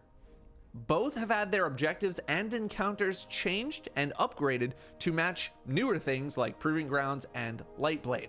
They're also taking strikes like Exodus Crash and Inverted Spire and dramatically reducing their presence in the Vanguard Ops playlist and removing them from Nightfall rotations. It seems like Bungie wants to buff these up like Lake and Arms Dealer, but until they do, they don't really want players to see these strikes very often. The Season 16 and 19 Battlegrounds will be added to the Vanguard Ops playlist. Pretty big fan of that. Also, certain Battlegrounds will be added to the Nightfall rotation, with Mars Heist Battleground being added in Season 20 with more expected to follow. 4 of the 6 Nightfalls in Season of Defiance will be new or refreshed content as they come to the Grandmaster Nightfall stage. Okay. Bungie is also looking at rebalancing some objectives and making some targeted changes to ritual content based on what they have observed about why people play the content. Nothing is expected for Season 20, but they want to start pushing both more rewards to ritual content and more options to engage with ritual content. For example, they want to move the initial source of obtaining exotics back to the core rituals instead of exotics. They don't want they don't want to ask people to earn all 3 ornaments for the ritual weapon of the season in seasonal challenges. And they want people to earn more new things and do more of their weekly challenges by playing what they want to play, not just being in the new seasonal playlist. This will be developed on over the year. Final point is connect our guardians. Commendations are an icebreaker. It's a way of reaching out to someone you don't know to say thanks for being a good teammate. Certain commendations are locked to certain activities. Trials will have unique ones like Saint's Favorite or Pace Setter, while dungeons and raids will have things like Perceptive or Knowledgeable. People at the highest... Wait, are those going to be titles that you can get if people like recommend you and say thanks at the end? Maybe. Kind of like Overwatch has the system after the matches where you can endorse 2 teammates, or now with the new season they've added an option to endorse enemies as well, by the way, if someone has been a good sport in the enemy team, and then you like gain level from that if you've been endorsed a lot. So yeah, I think it's something like that, basically to encourage more people, obviously not going to work on everybody, but to encourage more people to be, well, nice to others. Guardian ranks will have proven to be people that are appreciated by others in the community with commendations and are also some of the most accomplished Guardians in the game. The chat experience. Game-wide text chat is changing from opt-in to opt-out. Tons of people will be thrown into text channels into the game, probably something that not a lot of people even know exists. Well, that's going to be interesting. Yeah, I remember from my time playing Destiny before that, I don't know, maybe it's a completely different experience for some of you who play, but like in Destiny, just no one, for me, it felt like no one uses the chat. And running strikes with randoms, etc., no one ever uses the chat. Whereas, say, comparing something like Overwatch, the chat is used so often. Even like in a deathmatch room while waiting for a match to queue up, people would still chat. You know, yes, sure, sometimes toxic, but most often just random shit, either joking around or sometimes serious. But like there was interaction, whereas Destiny always from that point of view felt very much disconnected. No one, apart from maybe like a friendly teabag sometimes, well, not teabag, so the crouching, 2 of you crouching, looking at each other, maybe an emote. Like, yeah, there was no chatting. Perhaps because a huge part of Destiny players are on console and like, you know, they don't have like a keyboard that they can just immediately hit and start typing. But still, interesting to change. So by default, chat's going to be on. And this is going to give more opportunities for players to reach out to each other. Bungie also wants to invest into more text features like more chat moderation, filtering, and even speech to text. Not text to speech, speech to text. Just like Overwatch. However, you are not being forced to keep up text chat.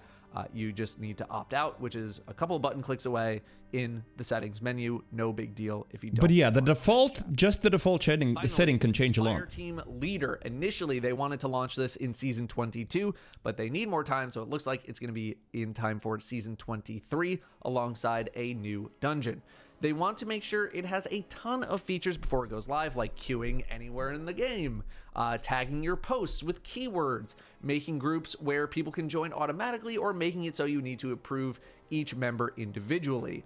I'm sure Bungie is going to have more info on this as we get closer to... Still waiting for that in Overwatch. That was everything in the post. Clans. Summarized as best as I could.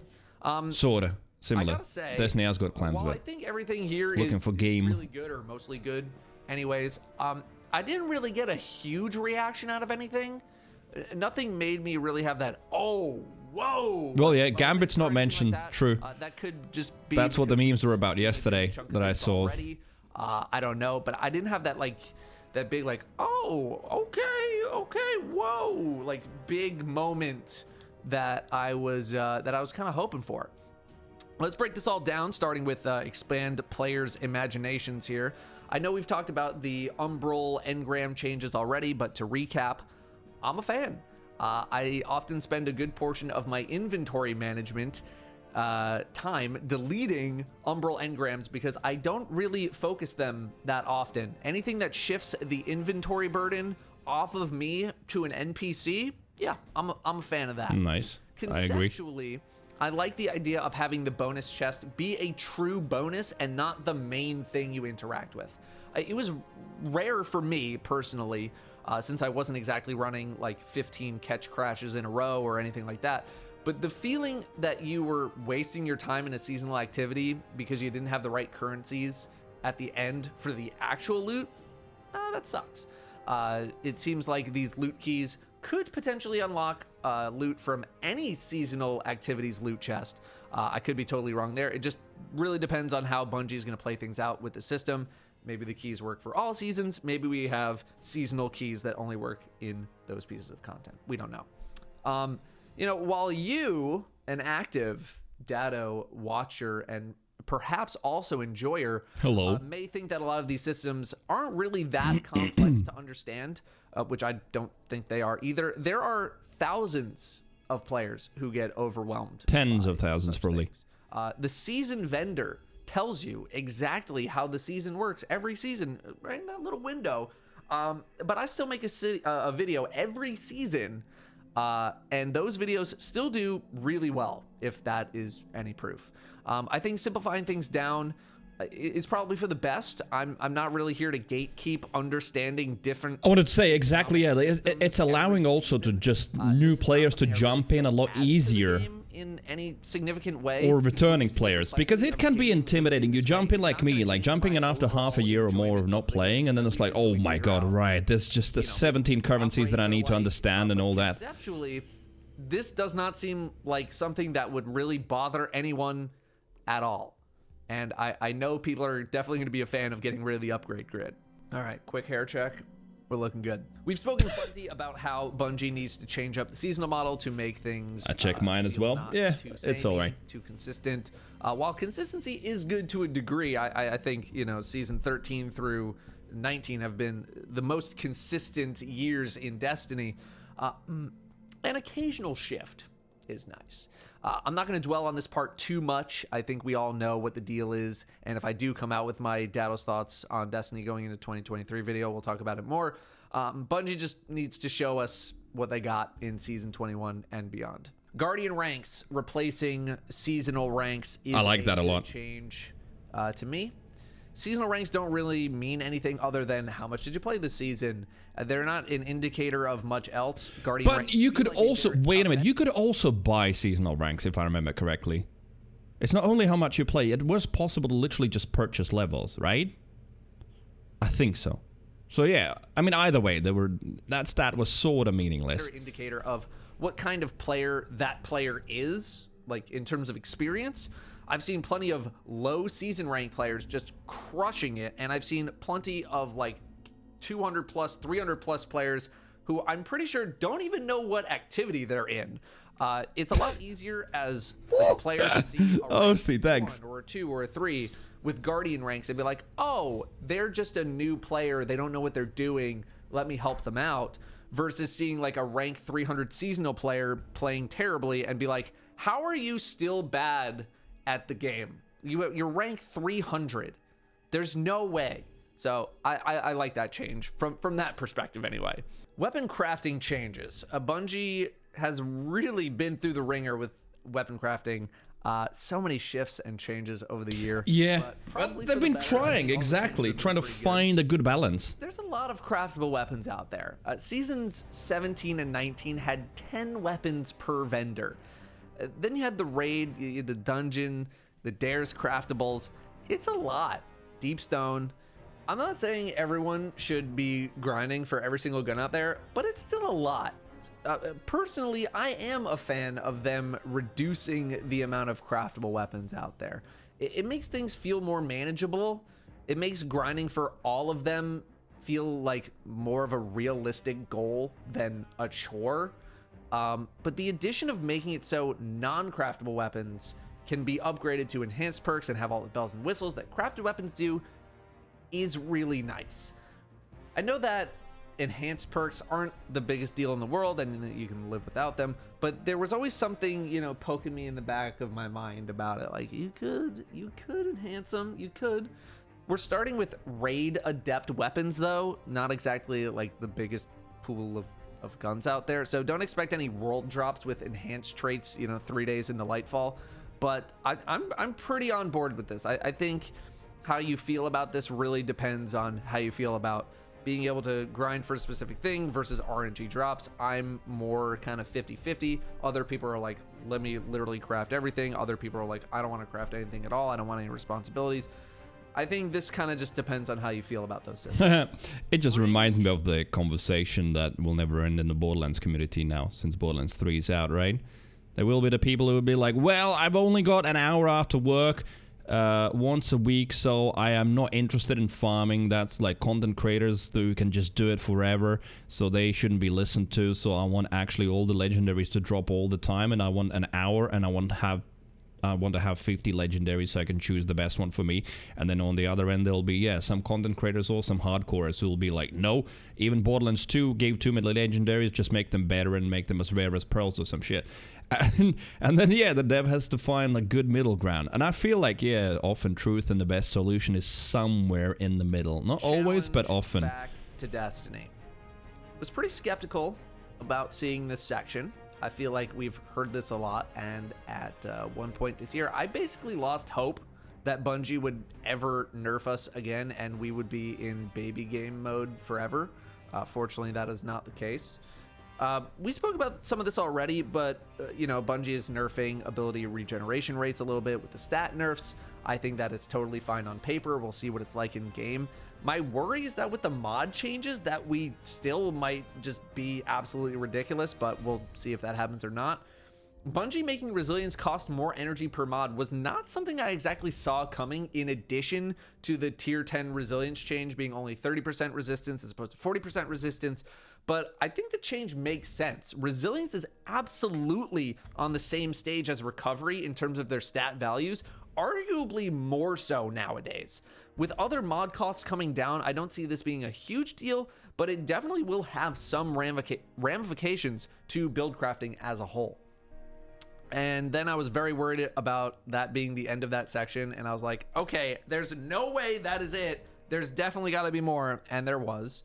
Heist Battleground difficulty has been really nice for the game, in my opinion.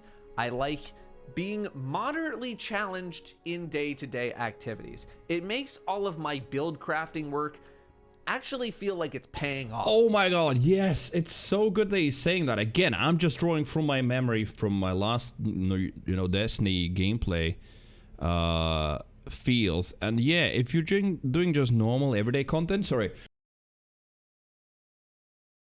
then right, I would look at some really cool. Thank you for the sip. It's not gonna help, unfortunately. I have to go to a doctor because, yeah, I've been living with this cough for a month now and it's not going away. And it's not related to any kind of cold. It's, I think, a digestive system issue. But anyway, yeah, it's like Plunder the Booty, especially, he's a YouTuber content creator. He's got some pretty amazing builds that I've enjoyed looking at. And the thing is, yeah, you can like make an experiment with all kinds of cool builds, but it doesn't really matter in most of the content unless you specifically choose some hardcore activities. But a lot of the seasonal stuff that you're doing, it just, like, you don't even need a build. Everything's so relatively easy. You just, you know, chuck some nades and shit dies, and that's about it. And then just take your heavy out for a boss, boom, boom, bow, done. And it's like, yeah, what is the point of even, like, really sort of min-maxing and try to get all of the mods right and doing the right things just to make, like, a really powerful build if in a lot of the content it's not really needed? Sure, I get it that it works in higher level content, but I love that, like, just your everyday to-day stuff, it seems like they're gonna make it a little bit more challenging. You know, not to scare anyone away, but still, just give it some challenge. It's tough to appreciate builds in the Strike playlist, for example, because there's no stakes, there's no difficulty. You're not getting to show off your build at all. All this hard work, grinding all this armor, setting it up properly, there's no payoff. It's why Patrol kind of sucks outside of many other issues with Patrol. I love seeing this get adopted by future seasons and the Vanguard Ops playlist, although the Vanguard playlist won't be as difficult, but man, would I love a playlist that matches seasonal difficulty, even the legend camp. Yeah, I noticed the katana as well. I have no idea why he has a katana in the background. With such a Yeah. heavy emphasis on build crafting and making your perfect guardian killing machine, we need content to support that. We need content that can let us show how powerful we've become, but still not be a walk in the park. I want that payout. I want that moment where my build comes together and everything works, but it's because I played well, not because the content itself is just too weak to even fight back. The Throne World is sadly a pathetic Patrol experience when it comes to combat. Sure, it's a great destination aesthetically, and it's got some I don't know what the secrets here and patrols there. are. I thought the Visually patrols looks would, awesome, like, when but you pick it's up random things and so patrols were super basic, but I think There's patrols is something barely else any maybe. enemies at all. It feels Now. like most of the work into combat went into the lost sectors, and on top of that, they're just the enemies that are there are just pathetic. I want to have a better patrol experience, a better exploration experience. I want to be fearful of certain things on patrol, and not just because I'm under leveled. Neomuna is a city under siege. There better be enemies everywhere I go, or at least in certain sections of the city. You know, I hope Neomuna's patrol experience is a bit more action-packed than your typical patrol experience, because patrol is just, I understand it's not supposed to be this super high-octane thing, but like, you know, throw a secret boss out there somewhere, spawns every hour. I don't know. You can do so much more. Power levels. Not a big section in the article itself, but still had some pretty big notes, like Season 21, they're not raising the power or pinnacle cap. It begs the question, is this the beginning of the end for power levels in Destiny? We don't know if Season 21 is a complete shift in the winds, or if it's just like a one-time break from leveling, like, Season 21, take a breather.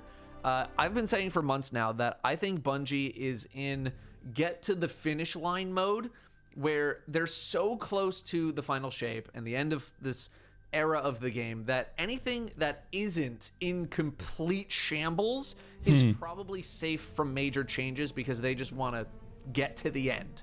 So power to me is something that isn't broken enough that I think Bungie was gonna spend a ton of time to try to fix, when they could just do it post final shape and just revamp a whole bunch of stuff at the same time. But if they feel confident enough to want to Destiny 3 not in development? We don't know.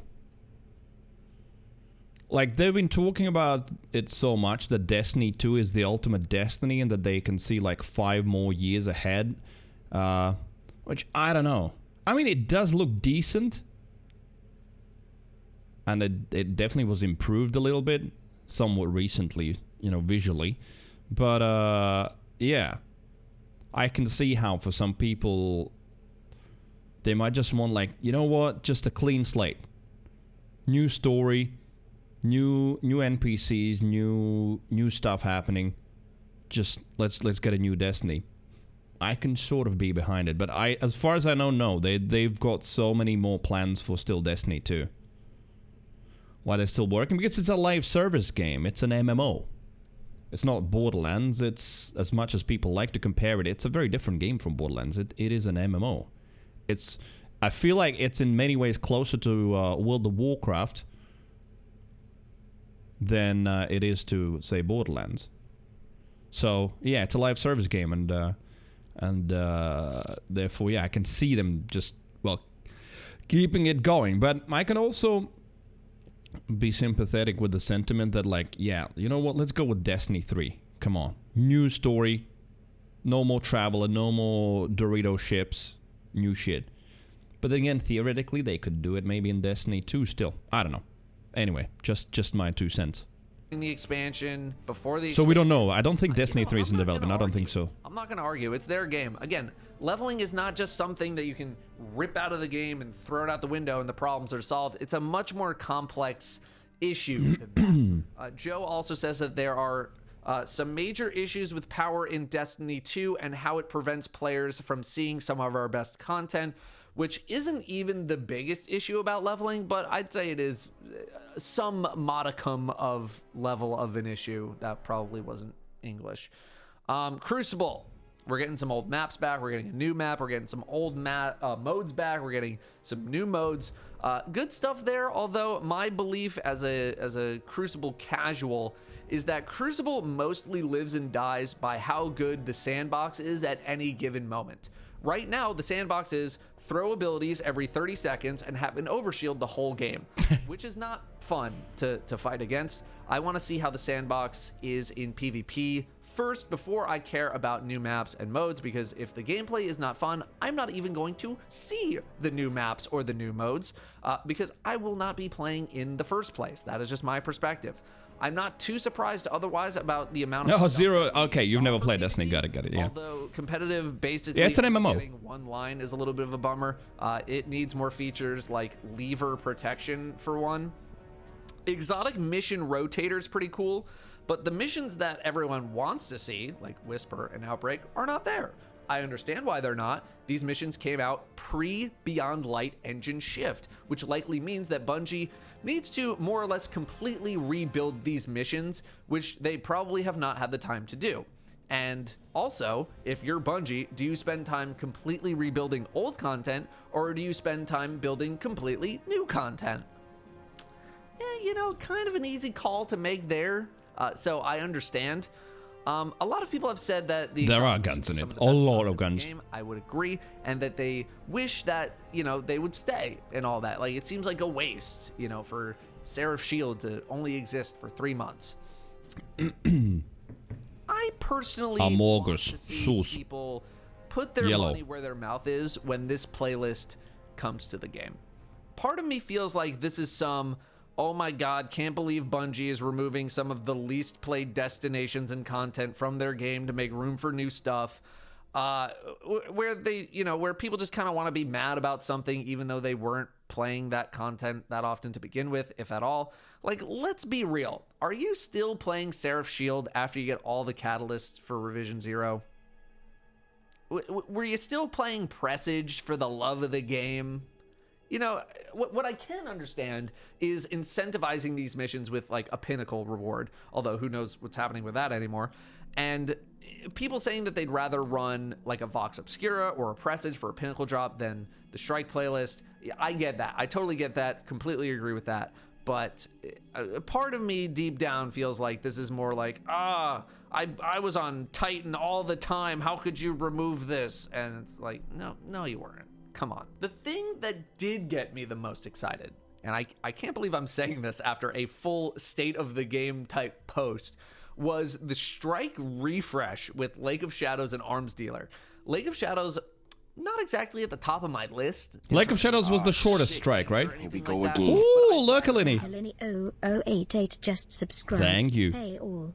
Final semesters are rough. Hopefully I'll be able to hang out more when things calm down. Look, Alini, good luck in the final semesters. When is the end for you? Well, not for you, well, the semesters.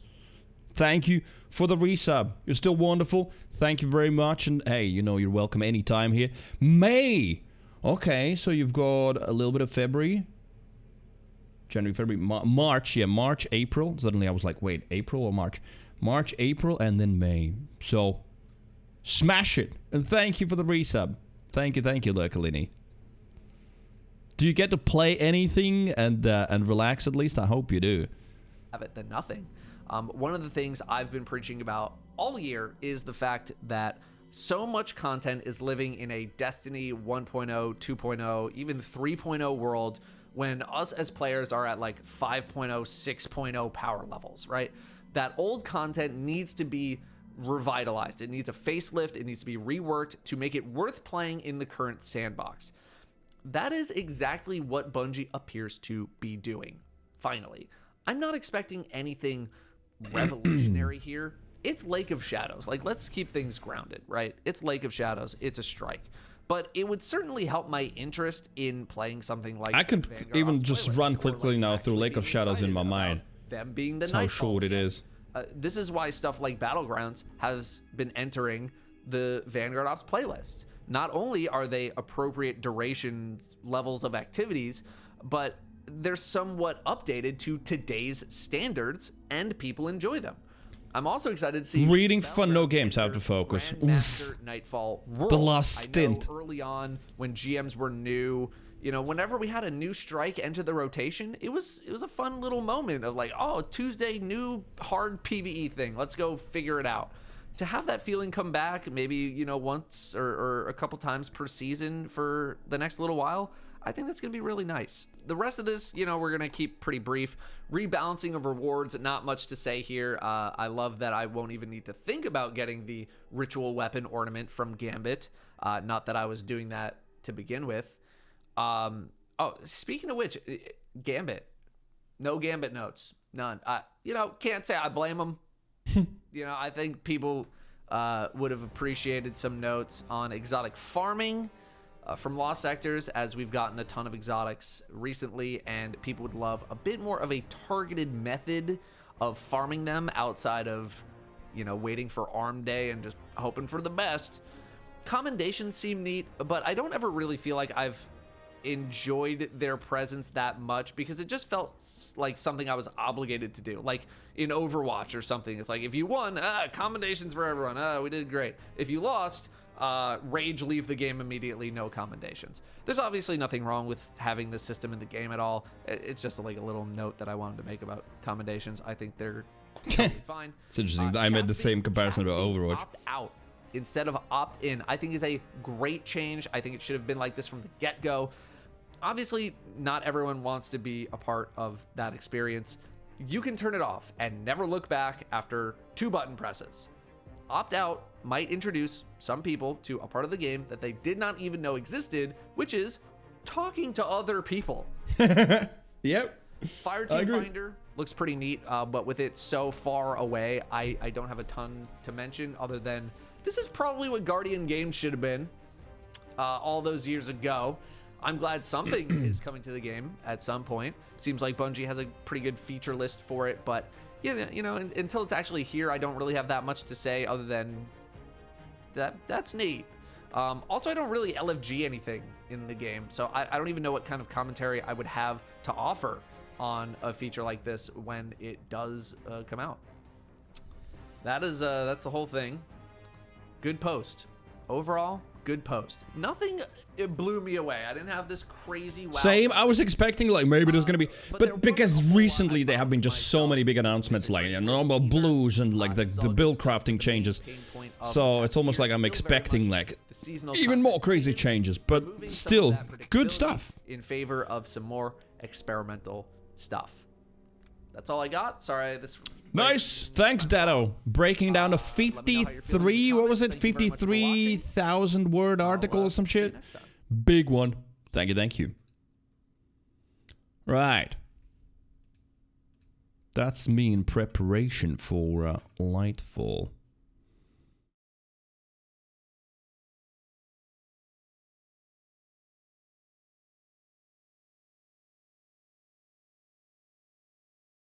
Donkey's video quickly on Harry Potter and the Forbidden Game. I've seen the first 5 seconds of this video, so I already sort of understand. It's gonna be similar to his previous video about what game was that? We just ended up talking about Spider-Man. But I'll let it play.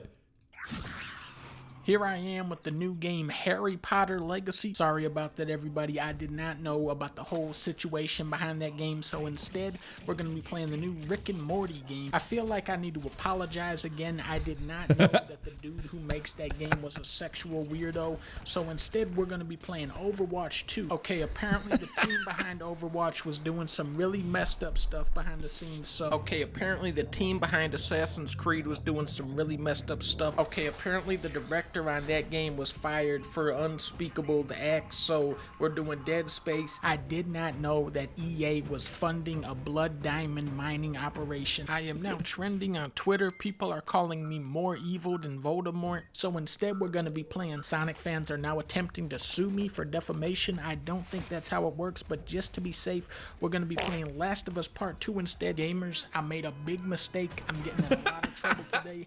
I did not realize Last of Us 2 was a woke type game, so instead we're playing the most unwoken game, Sleeping Dogs. I did not know that Square Enix had retroactively added NFTs to that game, so instead we're playing WWE 2K. Good commentary on the current day situation with a lot of stuff. Has been saying crazy shit. I don't want any kind of evil energy on this video, so we're going back to the classic SmackDown vs. Raw 2004. This is a different, non-controversial game with no... So today we're going to be playing Fortnite. I don't know what Chris Benoit did. The Will Smith skin. I just now found out about the Will Smith situation, so instead we're going to be playing... I just don't like Valorant, so instead I'm playing Bad Boys 2. I'm sorry to all my fans that were upset about the previous game. I forgot that Bad Boys 2 also had Will Smith in it, so instead we're going to be playing the Shark Tale. Even though it wasn't Will Smith who voiced him in the video game, I feel like just out of respect to the families, I shouldn't play that game. That was a bad call. We're playing Gex. This game is rated E. It's a classic game. Everybody here loves Gex. This is the only game I trust. Ah, ancient Chinese level. I'm Tom Wu. You can be a millionaire. Dr. Jones, you will never get all. With a level 6, you get egg roll. Today we're going to be playing Spider-Man. Oh, there we go. We're back to Spider-Man. Yeah. Nice. Good donkey stuff. Donkey trying to find the perfect non-controversial game. Nice.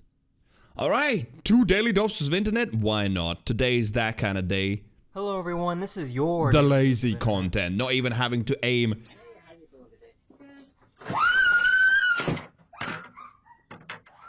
What the... Where was it? Oh, look at it. It's sitting here in the corner. Probably afraid.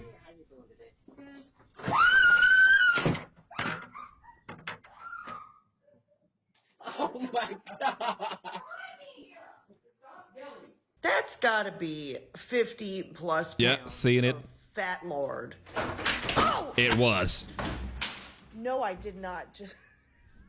The timing, right? When real life timing works like that. Of object permanence, which means if they can't see or hear something, it doesn't exist, and this is a great example. Charlotte is so excited about this coffee. She wants this coffee so bad. But when I put this coffee right here, she wants it, right? If I just cover it up, the coffee is gone.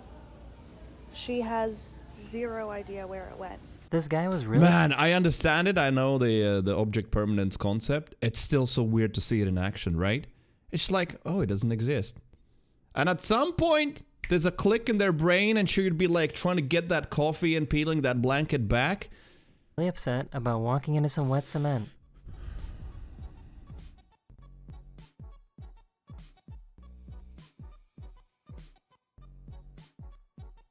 Oh no! This teacher told us Oh students my that god. the only way they could get extra credit is if they walked on water.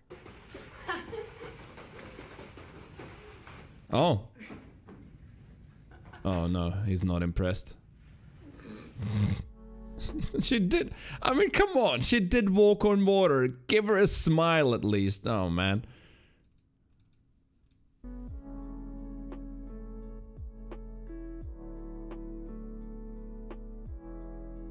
What kind of chewing gum is that? It's So not my even uncle popping. and his friend made this next video, hoping that it would be good enough to end up on Daily Dose.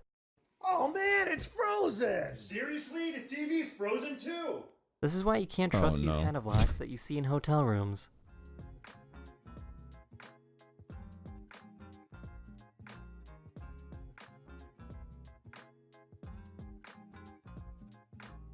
Oh, yo, what the hell?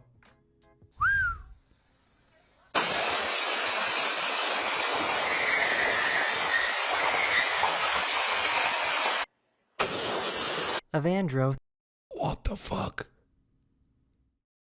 That looked like it was on purpose. To a video game store, but luckily nobody was hurt. This is absurd behavior. Mr. Chief. Oh, wait a minute. Senji posted this in Jokes and Memes, I think. Yeah, just this clip. This is absurd behavior. Mr. Chief, face the camera. This is what a Triceratops looks like on another planet. NASA's Perseverance rover recorded this video of one of Mars' moons passing in front of the sun. So today I found out that swimmers lift weights too. What the hell? I didn't know that they do that. It's kind of cool. Hi, excuse me, I had an appointment for today. Oh, he's new. Yeah, this has been a trend on TikTok for a little bit. Okay. I had no idea that tanks had this kind of range and accuracy. Jesus Christ. That's right. What in the... I think it missed though, didn't it? I think it overshot. Whatever that thing in the distance there is. Oh shit, my camera's in front. But there's like a little thing there. I think it actually missed. Though it is really cool to see the projectile move. Oh. That's true. I had no idea that tanks had this kind of range and accuracy. And also to see the ballistics of it, like the arc. Disney movie is going on here?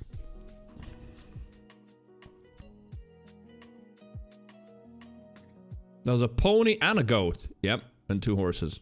These rescuers in Turkey were digging through rubble after the major recent earthquakes and managed to find a parakeet completely unharmed. Parakeet. Oh, you survived too. Hello. Today I found out that curly-haired pigs exist. In the 1990s, this breed actually almost went extinct. I didn't know that either. It's like sheep pig. Alright, that's new to me. There you go, someone else walking on water. That is the end of this video, or we hope you enjoyed, and I'll see you guys again very, very soon. Later. Later! I have another one that I haven't seen. Or Daily Dose of Internet. A scientist dropped a camera to see what was at the bottom of the ice in Antarctica.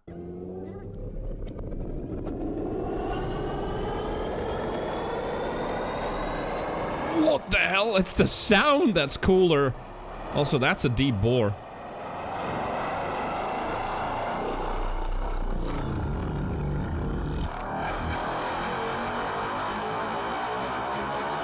Man, this is so trippy. Guess what? There's just more ice and snow. Oh, this is an old clip. I've seen it. They started running. They should have just stayed. Taking medicine so much that she started putting her tongue at the roof of her mouth to block it. Wow.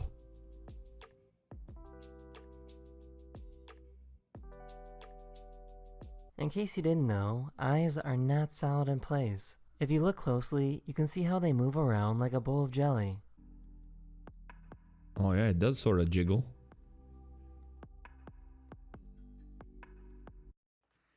Dad, it's time to go. We gotta go eat dinner.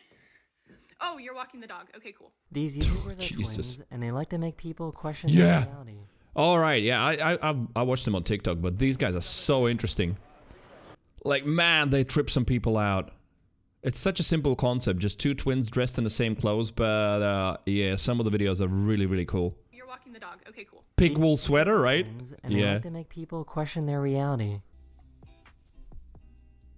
Hey, would you grab that drink?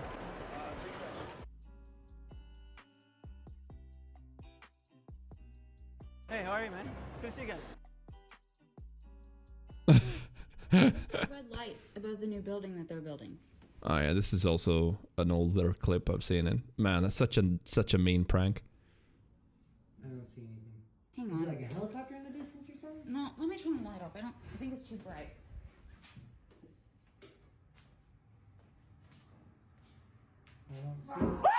This dog is trying to learn how ice works.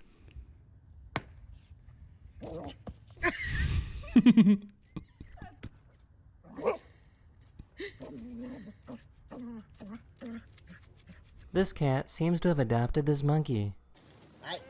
What the hell? Huh? Hey. About a month ago, an observatory discovered a strange spiral moving across the night sky. The hell is that? An It investigation looks like a from galaxy, but it astronomers found wouldn't that be. This is gas from a rocket that launched earlier in the day. Oh, interesting. It's like really, really sus. Oh no! Listen to how these kids in this African tribe pronounce their names. What's your name, my man? Damn, very clicky language. What about you? Wow. What's your name? Yeah? That one's easy.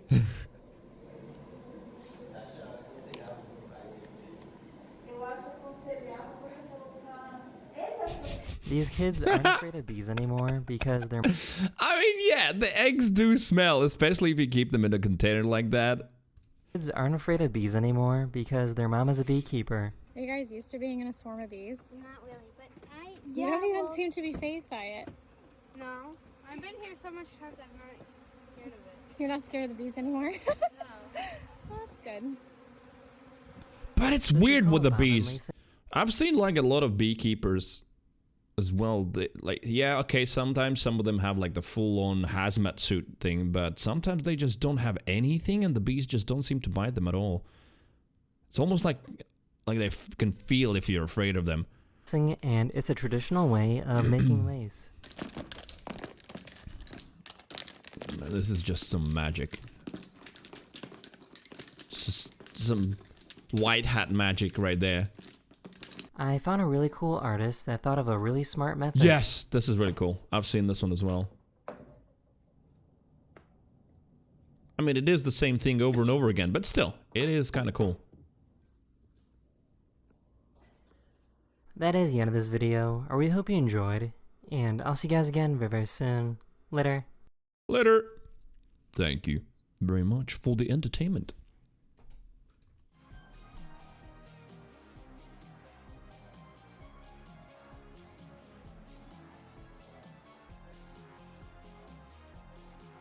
Okay, quick look at what other updates we have here on Twitter.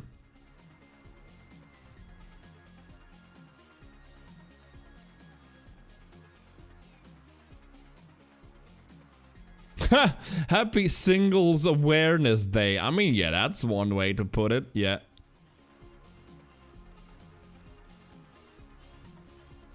Today's Singles Awareness. Oh, by the way, listen. Overwatch put out a dating simulator today. I watched a tiny bit of Seagull's video.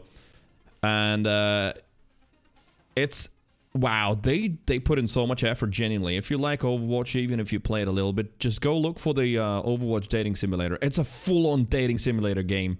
Alright, there's only two options. Not gonna spoil one, but still, wow. It is so detailed. There is so much content in there. I don't know, maybe even we're gonna play it on stream. Why not? It's a full-on game. It's just wow. So yeah, go check it out. Right, anyway, there was something else I wanted to look at. Oh, yeah. So, let's have a look. I will start the Borderlands 3 playthrough tomorrow. I mean, it is already 10 p.m. And it has been, well, it was pretty awesome just chatting. I really, really loved it. I'll just have a quick look at what Raven Jim has recommended for mods for tomorrow for Borderlands 3. Quality of life mods. Always visible challenge icons. What do those do? This mod attempts to make all challenge icons, claptrap salvages, radios, etc. always appear on the map, regardless of if you've been close to them. It does the same for Iridium writings. Note that you will miss dialogue if you use this. When entering a new map, only one of the available challenge intros will be played. This mod supports base game, DLCs and all that. Does not handle any DLC 1 challenges though, because they act weirdly and don't respond to the same techniques used for everything else. Oh, okay. So, oh, okay. Yeah, you can see the clappies and all that. Right, and what is Jim saying about it? Always visible challenge icons makes it easier to find claptraps, hammerlock hunts, etc. All right. I feel like if Jim's going to be in the chat tomorrow, we're going to ask him as well what he thinks about some of those. Like, I'm wondering, like, what is the reason, for example, to even collect those? Mega Time Saver XL, it's called. Makes many NPC animations and chests, etc. faster. Oh! Wait, that's an interesting mod. Immediately I'm thinking about the start of the game where you have to wait for Lilith to run up some stairs, open a door, stare at a monitor, run through some corridors, open a door. Yeah, it's like, I mean, Borderlands 3 in general is a lot of waiting. Like, even more so than Borderlands 2. So this saves a lot of time. Aims to speed up nearly all the noticeably slow interactive objects that you use throughout Borderlands 3. It's focused mostly on things you directly interact with, though it does include other speed-ups like NPCs' walking speeds where appropriate. The mod doesn't attempt to do any dialogue or mission skips. All content in the game should still be available. Right, yeah, we can have like dialogue skips if we want with something else. Parts of this mod currently require using open hotfix loader, blah blah blah. Okay, that's fine. So, a sampling of things this mod affects. Lootable containers, doors, elevators, slot machines, lost loot machines, diamond armories, etc. All of that works a little bit faster. Oh, MSO1, what's up? Hello. Vehicle interaction animations, hijacking, entering, leaving, changing seats, good. Catch a ride, Digistruct speed, fast travels, teleporting, respawning. No more Digistruct tunnel, hell yeah. I've modded that out of Borderlands 2 in the pre-sequel as well. Iridian tools like Resonator and Analyzer. Removing the startup countdown for takedown at the Malawan Black site, takedown at the Guardian Breach and Arms Race. A lot of mission and map-specific animations throughout the game. Many characters' walking, sprinting speeds have been improved. The speed-up is in general a little less crazy than the faster NPCs mod, so execute that one after this one if you want even faster. The list of affected NPCs is a bit different between the two as well. Characters affected by this mod. Alright, then there's all the characters. And their DLC versions. Right, that's really cool. I like that. Definitely like that, because Borderlands 3 was very slow in places. I mean, hashtag talk to Lilith as well. Red text explainer. Alright, that's always a nice mod to have. This mod puts English descriptions, I like that it specifies English, of weapon, grenade, and special effects right on the item card. I guess it makes sense, though, that it specifies English. If you're playing it in German, you would still have English descriptions. In parentheses, after the red text. It's a Borderlands 3 version of the Borderlands 2 mod, Easy. Shields, artifacts, and comms are omitted because, by large, Borderlands 3 already includes descriptions on the card for those, though there may be some exceptions. I should check. In cases where there's already an on-card explanation, I've tried to include all effects on card instead of a custom description, but there are a few cases where that could still be tweaked, so you'll have a double description. All right. That sounds good. There's an example. Fires 4 rockets in horizontal line, cycles between radiation, corrosive, and incendiary. Or this ring of projectiles launched in a spiral. Very cool. I like that. Weighed ammo drops. For me, that's self-explanatory. I am surprised that they didn't include that in Borderlands 3. That's such a weird choice. Borderlands 3 with Chinese text. I'm sure it's possible.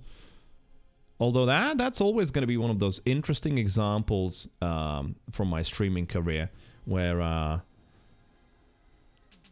I did 2 playthroughs. A German Salvador, and then I think we did like a Japanese Zero. And it was cool, and some regulars had fun, but like the viewing numbers, and that was back in the Borderlands 2 days when I had like decent 100 viewer or sometimes more streams, and the viewership just dropped drastically. And it was one of those interesting things where like the conclusion was that, yeah, if you meme, it's sort of fun a little bit, but most people wanna see the game they've seen a million times. They want to hear those familiar lines. It's comforting, it's nice that you know, and like it's funny, but they don't want to watch a full playthrough. It's really interesting. As soon as because I also remember I changed, I think it was the Sal playthrough, we changed to English, and boom, you know, in the next 2 streams the viewership was back up. Yeah, weighed ammo drops, anyway. That basically, if you don't know what it is, it's like the ammo that you have the lowest, that has got a high chance of dropping. It was always like that in Borderlands 2, and if I remember correctly in Borderlands 1 as well, but for whatever reason they removed it from Borderlands 3, so this mod puts it back in. At the start, it's probably fun, but after some time, it becomes annoying. You know what? I don't know. It wasn't annoying for me, because at every new interaction that I knew already with Jack or someone else, it was just interesting to see how it actually plays out in, let's say, Japanese. But I think for most people, change is not a good thing. They like the status quo. I mean, sort of explains partially why from 100 viewers and more streamer went down to like 30 viewers to 50 viewers streamer, because, well, yeah, I stopped being just a Borderlands streamer, and for a lot of people that was the main thing they wanted to watch, and that's it, right? I feel like that's the majority thing. For most people, they like the status quo, the conformity, the sort of general routine. They enjoy that the most. Monolith says it should be that way regardless with ammo. What? The way ammo drop? What do you mean? Because yeah, Borderlands 3, for whatever reason, you could be out of sniper ammo and you could open 17 chests and they're going to be full of pistol and shotgun ammo. I don't know why they removed it from Borderlands 3, so this mod puts it back, right? It's a step out of the routine. Yeah! So, it was funny for some, but for most people, they would click through the channels and they'd be like, alright, this guy kind of sounds interesting, and they would enjoy my stream, and then the next day they would click through it and it's like, what? Oh, the hell? I don't understand anything in the game. Nah, I'm gonna watch someone else. That's it. It should give you more of what you're low on. Yeah, that's what this is about. So Borderlands 3 doesn't do it in vanilla. This mod fixes that. It's like why, for example, in Borderlands 2, if I'm low on sniper ammo, very often if there's like 4 chests next to each other, what I would do is open all 4 before I take any ammo out, because then I have the highest chance of getting more ammo out of all 4 chests. Instead, if I open the first one and there's some sniper ammo, I get it, I lower the chance of there being sniper ammo at the next few. Shit like that. Goes back to English, doesn't install a PCAM. What do you mean, doesn't install a PCAM? It has been a thing forever. Tip harder, mate. World drop scales with your level. Oh, what does that do? World drop scales with your level. This mod will make the world drop get better as you level up. Early game you'll get mostly whites, and in the late game you'll get mostly purples and blues. Okay, this mod only changes the base world drops, so mayhem scaling will make it even better. The changes drops from enemies, chests, and vendors. Alright, that's really interesting. I didn't know. So this is sort of along the lines of what BL2 Fix does. It does way more than that, but BL2 Fix definitely makes it so. So this is good. Sounds good. This one kind of sounds broken. I mean, it really depends by how much. Like, if you are... Because, let's think about it. For example, me playing Borderlands 2 and the pre-sequel just now. I was saying that earlier on stream today as well. We were talking about it. About Borderlands 4, in fact, we're talking. It's ridiculous. Like, if I have to criticize the 2 games that I really still enjoy, but, like, they definitely have some glaring issues. One of those is, like... Even yesterday, MSO, you were there. I'm opening vendors and chests. I'm at level like 67, almost maxed out build, playing in UVHM, doing like badass rounds, and just white lasers and white grenades and green snipers keep dropping. It's ridiculous. Like, I'm not gonna use any of that shit, even money-wise. That loot doesn't mean anything. It's kind of crazy, yeah, that like with higher levels, just you don't get better loot. So this improves it, and BL2 Fix is a mod for Borderlands 2. Unfortunately, there isn't one like that for the pre-sequel, as far as I know. It also makes it so that you get more and more and more. Because at that point, where you're that high level, like, why would you get chests full of whites and greens? I think it makes sense that you get blues and purples at that point. You were even level 69. I was, for a moment, I was, yes. And you say broken. I mean, come on, Borderlands 3 throws so many legendaries at you anyway. But, yeah, okay, this seems good. I don't know what the numbers mean. That's like probably for the modding nerds. Cody Code, Apocalyptech, those are some that I... From Dark Hell, those are some that I recognize. Some incredibly talented nerds. Right, what else is there?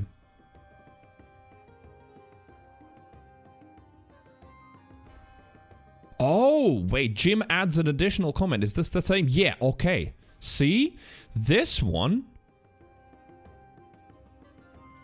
So it doesn't mention anywhere in the description, but Jim knows his shit. He says, this mod might be also interesting to you as it decreases legendary chances early on. Oh, now I'm a little bit conflicted. I mean, I like that. But also, I would want to know how Borderlands 3 now feels after me not playing it for 2 years. They definitely have tweaked some things. So I want to see, is it as bad, subjective bad, as it was in terms of how many legendaries drop? And this would change it. So this apparently will lower the legendary drop rates early on, especially. Because how Borderlands 3 used to be, I swear I'm not exaggerating. I remember being on level 11 or something. And I had a legendary grenade, 2 legendary guns, legendary shield. I don't think I had a legendary class. But anyway, let's say at level 11. The fuck? So, yeah. Would be interesting to see, like, how it feels now. Fragile containers. What is that? Makes the majority of containers in the game openable by taking damage from any source. Guns, grenades, barrel explosions. Some containers in the game are made of sterner stuff than the rest and can't be shot open. These are the ones that'll have to be opened the boring old-fashioned way. Makes the majority... Okay, interesting. But weren't they already... Okay. Let's see what Jim says about that. I personally enjoy these. Makes so chests and iridium clusters can be broken by shooting them. Makes it so you can get iridium before you get the tech from the vault. Oh, so you can smash the iridium stones before you get the tech. Alright, alright. And then, there are also dialogue skip stuff, but I figured since you haven't played in a while, you wouldn't want those. Just remember how bad main game dialogue is and how good DLC dialogue is. Alright. I mean, yeah, I haven't played in a while, so we probably would play through that experience. I'll have to think about some of those until tomorrow when I will start the actual playthrough. Sorry for the slight debate today. Yeah, I don't know about the drops. Maybe, you know what? Maybe I'll play the normal playthrough with the vanilla drops and then TVHM with this mod, perhaps. Maybe something like that. Oh my god, this music's making me want to play Risk of Rain too. Well, definitely some interesting mods. Maybe we'll have to look into more tomorrow. For sure.